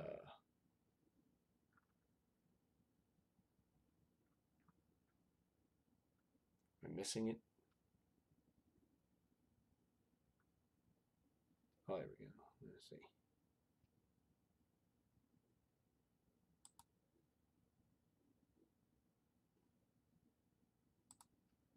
Share this listing. They don't have like a generic share.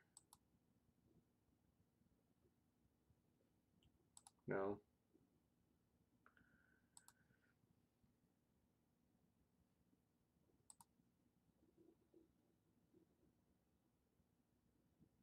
No. They don't have like a generic like share button. And this link is way too long.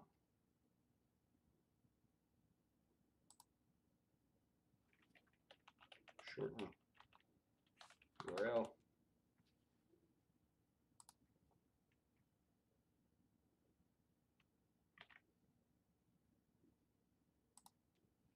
There you go.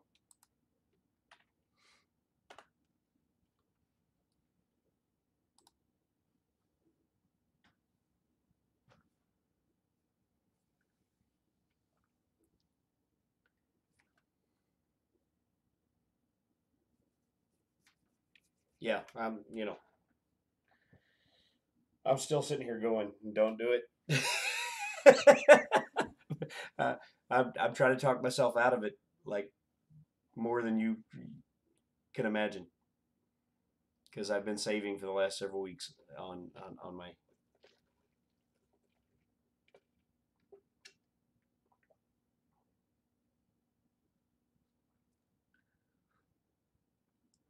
From my Wednesday live streams, but it'd be my luck. I would do that, and then I would need the money that's on my PayPal account for something important. And my wife would go, "That's okay. We can just use your PayPal money." And I would go, mm-hmm. Uh-huh. The PayPal money. Mm-hmm. That's what would happen to me. That's so what would happen to me. That's exactly how my life goes. I would click buy it now. I would have this printer on the way, and literally like 2 days later, something would break, and my wife would go, "We'll just use your PayPal money to pay for it." And I would go, "Mm-hmm. The video is lagging behind the chat." I keep getting a video encoder overload error message too, so that could be it.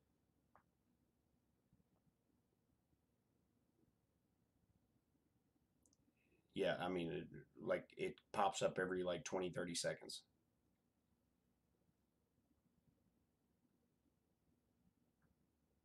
Yeah, I looked at the 4 Max. it looks like a pretty cool machine. I don't want to turn into an Anycubic fanboy, but the between the Chiron and the Linear Plus Castle and the Formax, they got some pretty neat printers right now. I don't know. Maybe I do want to turn into an Anycubic fanboy. Anycubic, you want to send me some printers?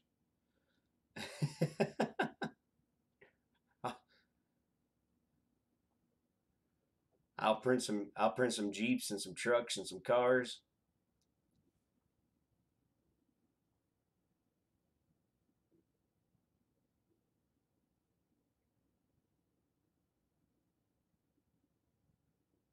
Oh wow,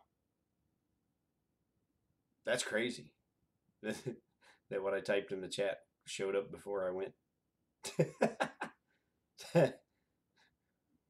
That's a pretty dramatic separation there.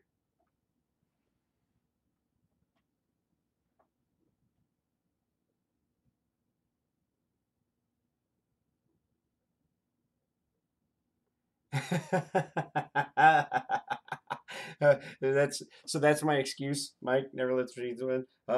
No. Well, but the problem with going there would be I have a I have a PayPal uh, business card. It's like the credit card thing that just is linked straight to my account, and I can use it just like a credit or debit card.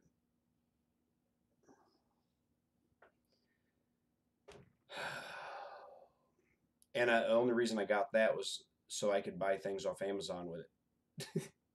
Because Amazon doesn't make it easy to use your PayPal balance on anything you want to buy from Amazon. And I wanted to order some filament and things that I could get, quickly. And yeah, that's weird. My account's locked. Yeah. Um, my wife's a pretty smart one. she would she would see through. Plus, she has the login credentials to my account.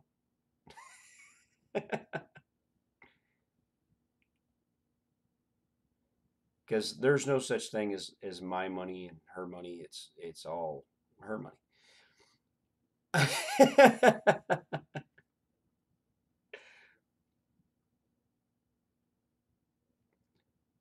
But you know what they also say? They also say it's easier to ask forgiveness than it is to ask for permission. So yeah, I could. Of course, if I ordered it right now and it came in on Thursday, October 11th, I wouldn't get to touch it until Tuesday after that.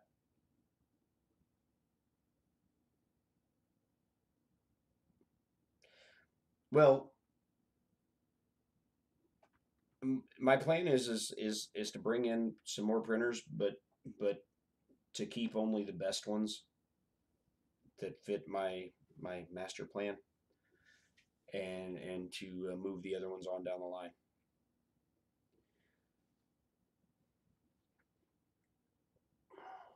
So the first one that's up to move down the line is the Tronxy X1. I'll move it down the line to somebody who needs it whenever I get to that point. Um, the voices in chat told me to buy it. You guys are you guys are bad. You're making me want to be bad. And then I couldn't blame it on you guys because what'll happen is if I blame it on you guys, my wife will shut down all this stuff. Either that or she'll just, she'll like, look, you got to make a choice. And I choose 3D printing would be the wrong choice. That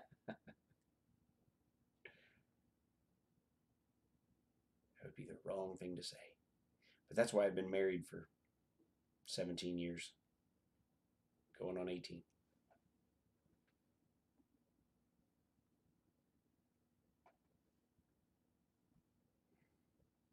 Mm.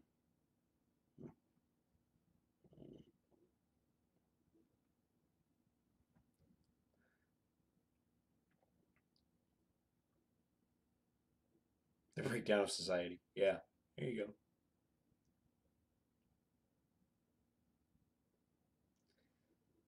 Yeah, I would really like this printer just because the quality that I've seen that it puts out and the price that it offers it at and the build volume's decent. It's not, huge, but basically it would print everything that the A8 prints and then some.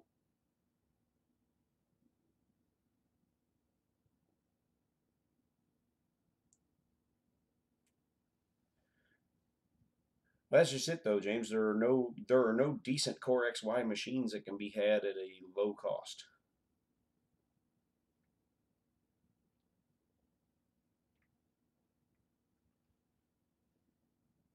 Although Ben Craig has had some good luck with the that Zone Star Z9. What are they going for these days? I know they're Zone Star Z9 3D printer.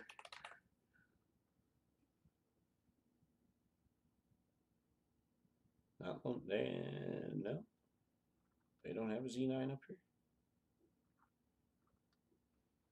Z9. Oh, his is Z9 M2. Maybe that makes a difference. There are no Zone Star Z9s on eBay. Really? Not a one. Hmm. Well, where does one go to buy a Zone Star Z9? Z9 M2.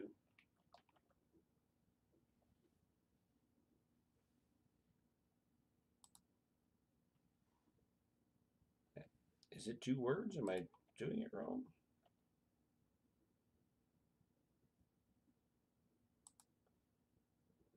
Z9. Huh. I can't find it. XY.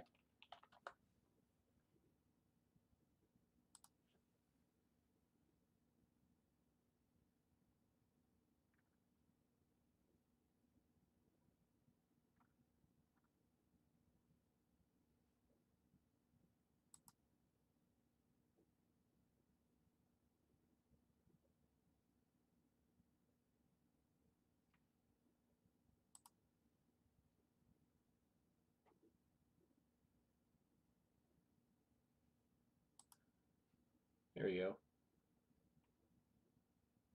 go. I don't know. I don't know what I'm pushing to YouTube. I know I keep overloading my video encoder.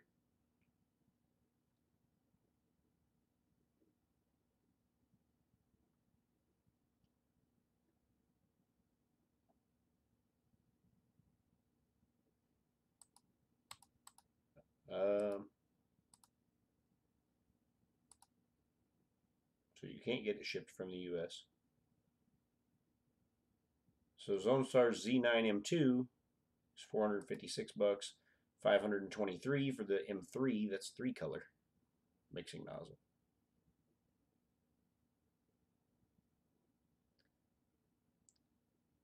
Yeah, there's just no decent Core XY machines at a decent price, um, at an affordable price. The most affordable Core XY is the Trunksy X5S, and we all know about the Trunksy X5S. Although I will say the I would, as stupid as it is, and I know it's stupid, so trust me, I know it's not a good idea.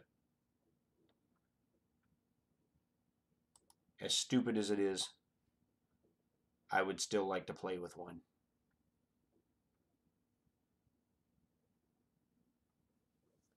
Not at $811, but I would like to play with one. 500 by 500 by 600 build volume. Thing is huge.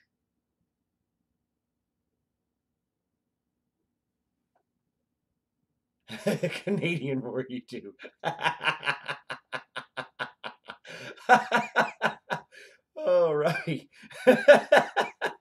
Oh, that's so wrong, dude. That's oh god. Okay.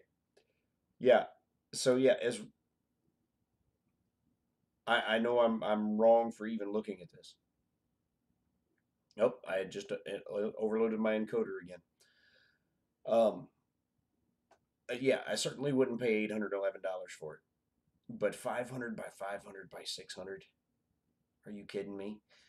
But there's some things that make it obvious that all Tronxy did was just make it big. They didn't make it any really make it any better.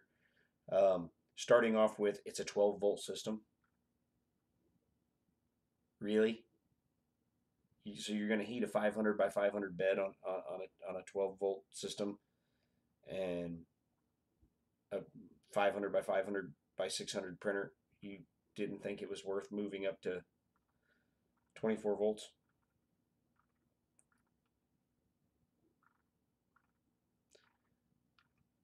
I mean, I do like that they added this cross brace here, but who knows if that actually offers some.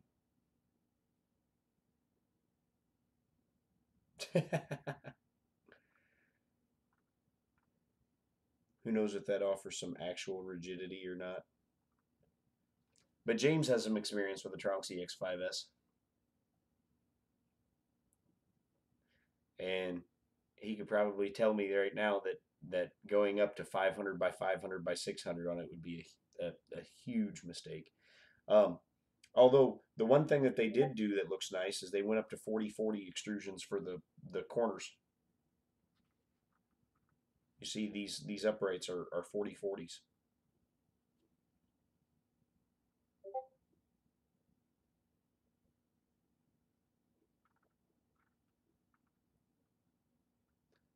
See? Went to 40/40 extrusions for the corners. I love going through and reading their product descriptions though. I get a good chuckle out of it fairly often. My favorite, let's see if they still got it, was the Tronxy that was the all mental printer. Oh, there it is, Control Mental. The Tronxy C2 3.5-inch touch LED Control Mental 3D printer.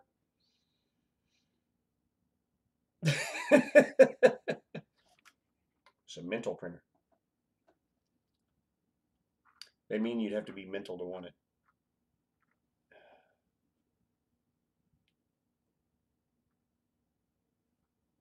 Zone Star Z5M. Oh, so it looks like Zone Star has stepped into the Ender 3 clone market.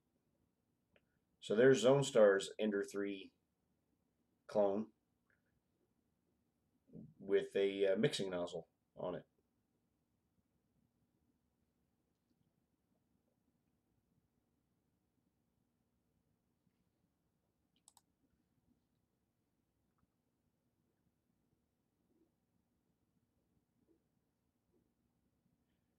For $1,600, that Weedo better cook me breakfast in the morning.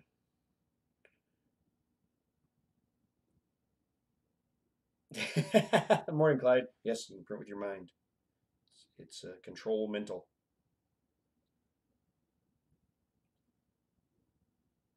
There's the FoodBot Desktop Food Chocolate 3D Printer Machine.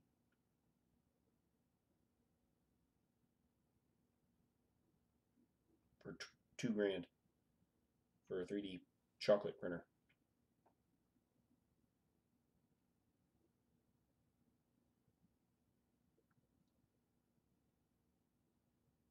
So yeah, Zone Star has stepped into the Ender 3 market, but it looks like they're competing more head-to-head with the G-Tech A10M, since they've got a mixing nozzle as well.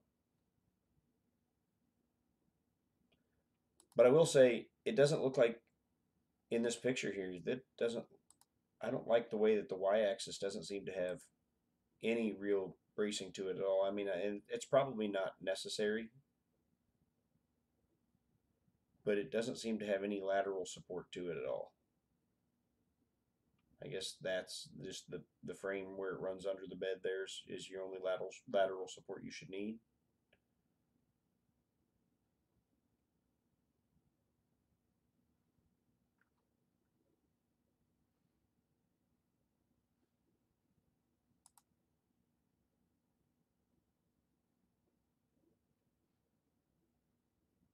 Z5M, 2 in, 1 out.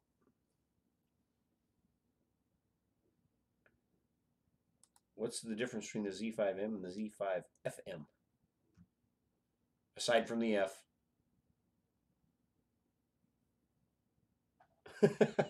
Don't say, well, the F. The F is the difference.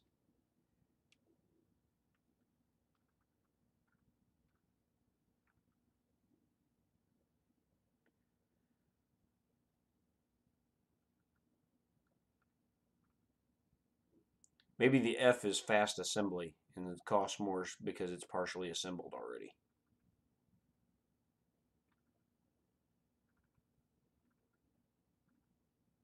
.220 by 220 by 230. Color mixing nozzle.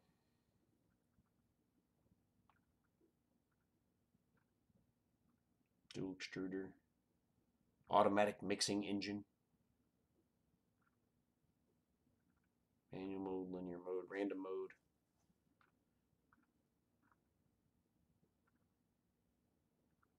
I love how they have that popping off the screen like, look, look, it's just like every other printer's interface that's not touchscreen.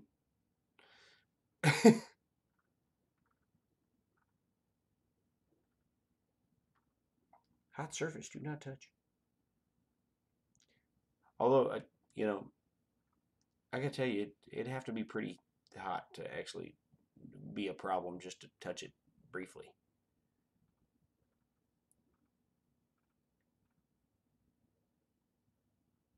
Because you know, not that I have a lot of experience with heat beds, but I've had the S4 up to 60C and can lay my hand on it comfortably.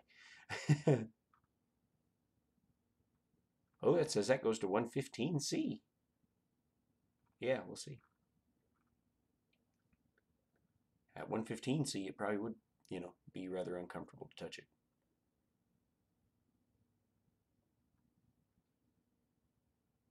Does that look like a crazy angle on that screw where it's passing through the spring there? Or is that just me?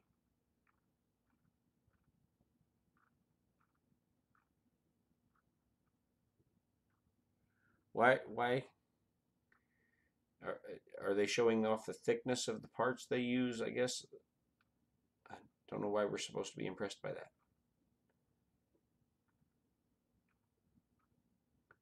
I don't know. Looks like an interesting and fun machine. Well, yeah, Robbie Mac, you know, you may not be able to get a pizza printer, but you can get a chocolate printer. There you go. So on GearBest right now, get yourself a chocolate 3D printer.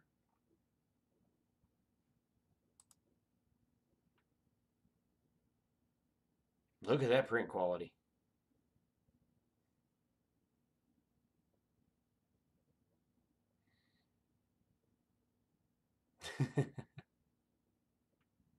But I guess you could turn that into a business. Print some chocolate ice cream bowls or something and sell them. People eat their ice cream and then eat the chocolate bowl that's in.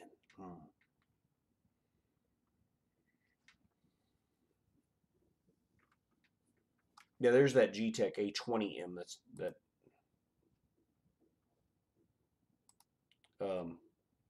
Neary's is supposed to be getting one of these soon. I got all squirreled off and we got to talking about buying printers, and I don't even know how we got off on that subject and we stopped talking about design. I chased that squirrel a long way down the road.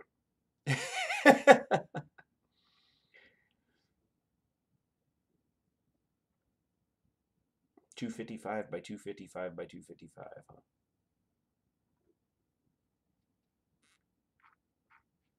Yeah, I ran after that squirrel. He hopped in a cab, and I hopped in another cab and told him to follow that cab. We ended up downtown, and I don't know. I don't know where I'm going with that. But obviously, I didn't know where I was going with this either. I got way off today. Thank you guys for being here for it, though, and enduring it with me. I don't know if that's up to date or not. It says we got 17 people watching me chase squirrels down the street.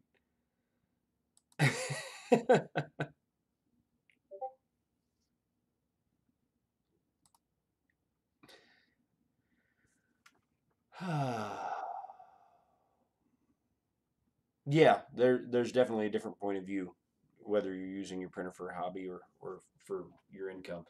Um, because when you're just using it for a hobby, your deadlines aren't as crucial, and if the machine is not cooperating, you have a failed print, the machine breaks, you can take it in stride. But if you've got people that are paying you for something and waiting for it and breathing down your neck about it, and you have failed prints or your machine breaks, it becomes a major stress. And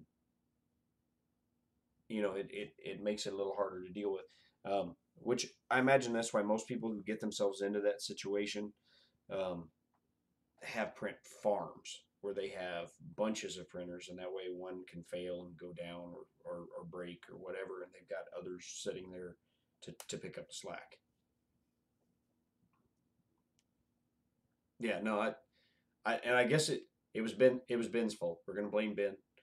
Ben got to talking about wanting to buy a printer, and we all get excited about the prospect of buying a printer, even when it's not us buying it. We're like, "Ooh, somebody's gonna buy a printer. What are you gonna buy? What are you gonna buy? How can we help? And when are you gonna make a video about it?" So but we never did find a printer for Ben, unless he ended up he was leaning towards the Ender 3 and the Castle Linear Plus. So I don't know. Maybe we solved that. Maybe we didn't.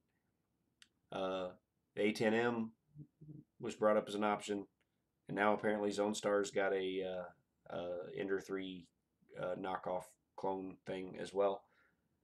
Um, yeah.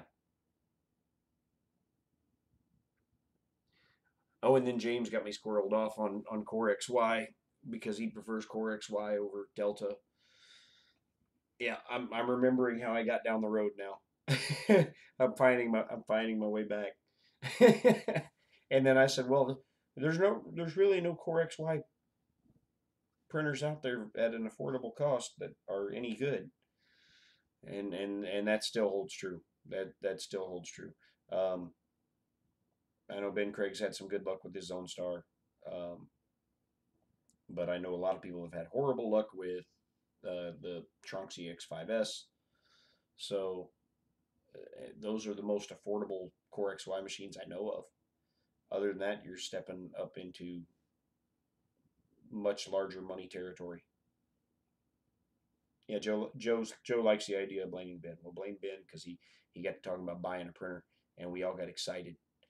We all got very excited. It's like when I grab my leash or grab my dog's leash and head towards the door, then he gets all excited. So yeah, Ben grabbed the leash, and we all went running for the door.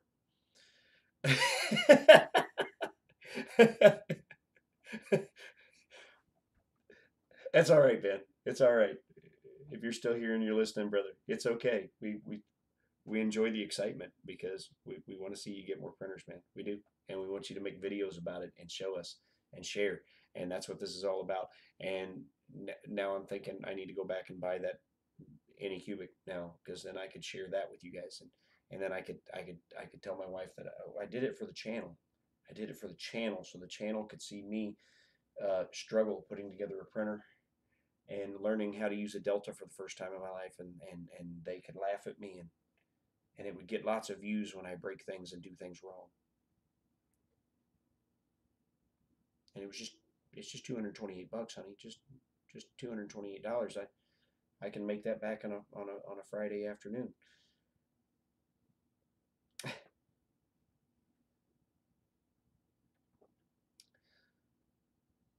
So, well, in all seriousness, I should probably wait since we pay the rent today.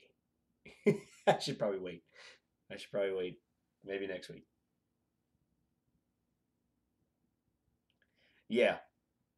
Well, not only has Chris shown us that the Tronxy X5S is got some serious issues, but I've never seen a review of it that just went, "This printer's great right out of the box. It's awesome." Even that one guy that comes across as a bit of a tool, um, that said the Tronxy X5S is the bee's knees, and he talks about how it's the best printer ever, and then he goes into his dissertation of it and starts running down all the problems that the printer has. I'm like, how is a printer with all these problems the bee's knees? No, it's not. It's not. You're hyping it up and saying it's great because you got one for free and you want GearBest to keep sending you free printers. You know, and for me that kind of review holds no integrity or value, none. Um, which is why I love watching Chris review a machine because Chris will tell you warts and all about a printer. You know, like I don't think we want to get him started on the Tronxy X5S or the G-Tech, the 3 color Delta that he had a while back. That I assume he's still got it, but it's probably like got stuff sitting on top of it now and and not printing anything because it never did seem to want to work at all. Um, you know, he tells it to us like it is. Yeah, and you know whether that means he doesn't get as many printers for review, then so be it. You know, he doesn't. You know, he doesn't care about that. He wants to bring the community the honest opinion, his honest opinion of a machine, and if manufacturers were smart, they would want an honest review as well, because an honest review from somebody who's knowledgeable and knows what they're doing, if they point out some problems, you can fix those problems, and then you can tell the community, hey, uh, we appreciate that this reviewer pointed this out. We've now addressed that issue, and it is no longer a problem. And then maybe you send the reviewer of the parts to update his, or you send him a separate unit once you fixed it, and have them do an update review on it if you firmly stand behind it. But granted, you don't want to just send somebody. I'm gonna send you another printer. I'm gonna send you another printer and another printer and another printer until we get it right. You don't want to do that. But if it was a minor thing like on the X5S, one of the things that they could seriously stand to do is to update um, the configuration of the pulleys to make the routing of the drive belts better. And for that, you could just send somebody the replacement parts and say, put these on your printer and check it out again. And but I think the X5S, the only thing that saves it is a replacement board. Now, I would be curious. I would like to see a Tronxy, the X5S 500, put a duet Wi-Fi on it, and upgrade the power system to 24 volt instead of 12 volt, and you know, and then see what kind of printer you got, and maybe replace the. I don't know if they've updated the drive pulleys and all that kind of stuff on it and the belt routing on it to make it better. Maybe they have in the newer X5Ss, the X5S 500 and the X5SA, and they got an X5SD, which is a dual extruder model. They got all sorts of X5Ss now. But I guess maybe it's because of the GPL compliance, but you're not seeing very many people review Tronxy printers anymore. And you know, I don't I don't know if that's hurting their business. I, hard to say. I would have thought if it was really hurting their business, they would have fallen in compliance, which leads me to believe it's not really making much difference to their sales whatsoever. Um, the only thing it's depriving the community from getting to see a lot of reviews and information on their machines. So people that are buying it are doing so quietly, and they're on their own as far as if there's something that needs figuring out. So I don't know.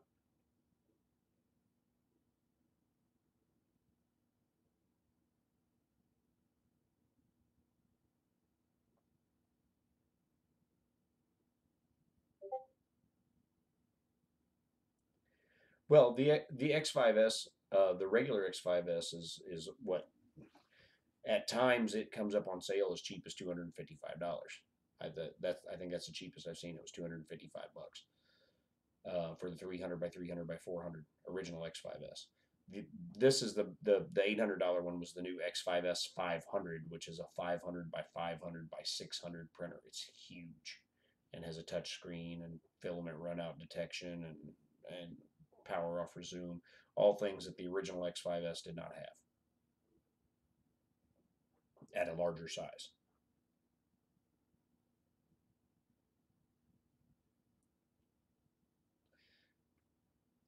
Yeah, now and Project Red has a is going to be offering in kit form the rail core, which they started taking pre-orders on that, or you pay a $50 deposit to reserve your spot.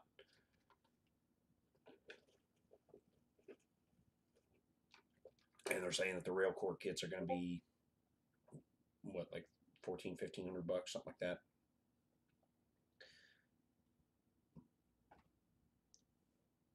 Now that, while not cheap, is to get it in kit form where you just get all the parts you need for the rail core and put it together with a duet board and linear rails and all that. I mean, it's going to be a solid machine, you know. And if you get everything you need in one fell swoop, you'll see more people putting them together. Because I think the biggest drawback right now of designs like that is, and I know I myself, I have a hard time following uh, a bill of materials.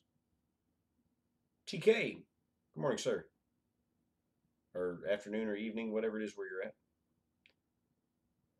Um, the I have a hard time sitting down and following a bill of materials and sourcing all the parts and all that. I'm just not good at it. You know, I would be more prone to say, okay, how much money do I need? Can somebody just order all this stuff for me and I'll pay for it?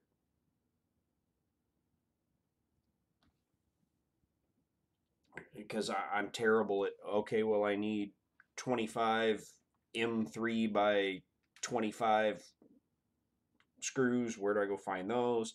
And I need, you know, this many, I need 100 T nuts. Where do I go source those and what size? And I, I'm just terrible at following that kind of stuff. I can do it, but it takes me so long that most of the time I throw my hands up and I just don't want to mess with it. That's the reason I haven't moved forward with the AM8 with building an AM8 is because I don't want to sit down and mess with the bill of materials and ordering all the stuff.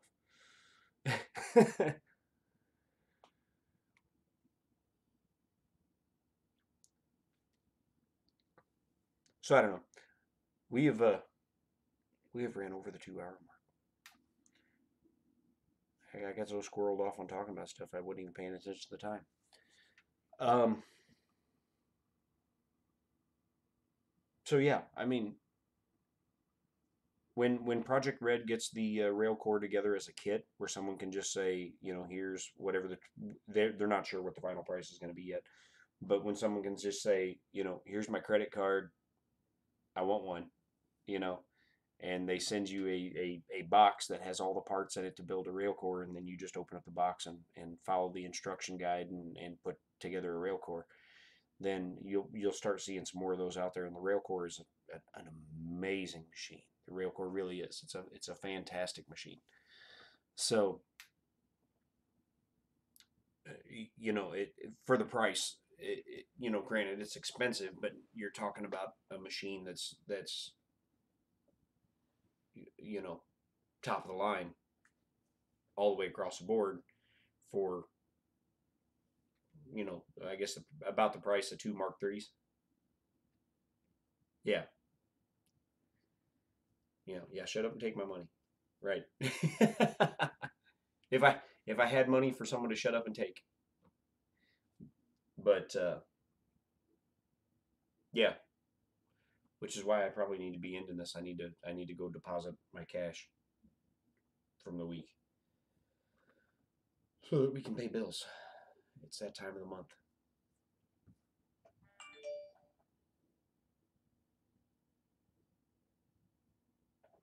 So yeah,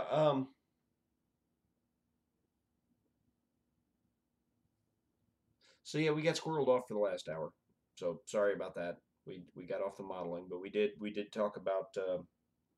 We showed the truck. We showed the sports car, um, which those will be available in beta format to download and start printing for patrons soon. Um, and then we showed Roy Holly's progress on printing the Jeep, which he did a phenomenal job, and some really eclectic, cool color choices, which I thought was neat. I liked it a lot, and we talked about how we can take the design for one thing, and we can turn it into other things just by manipulating the vertices and changing the shape. And so how I took the Jeep and turned it into a big box truck, and I turned it into a sports car. And it started off as a Jeep, and all I did was drag around some vertices and then remodel some stuff once I got the overall size where I wanted it. So it's a lot of things are possible in modeling, and that's the thing that I hope to share with you guys and get you guys excited to design and model and build your own stuff,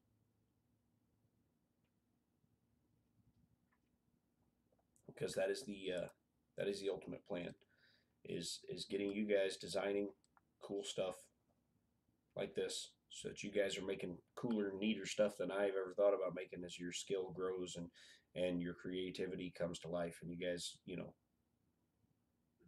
surpass me, because I don't know what I'm doing, and I don't spend as much time as somebody who's a real pro with this stuff does, and I work slower than they do, and so even I can make something like this happen. So if I can do this, you guys can too. So get out there, get designing, get to making some stuff. Um, Thank you everybody for joining me today. The the links to support the channel are below, but they're never required. If you guys want to, have early access to my models, then become a patron through Patreon, and I'll have some beta access to the sports car and the truck probably coming up later this week, or the sports car probably quicker than the truck, but that'll all be coming up soon.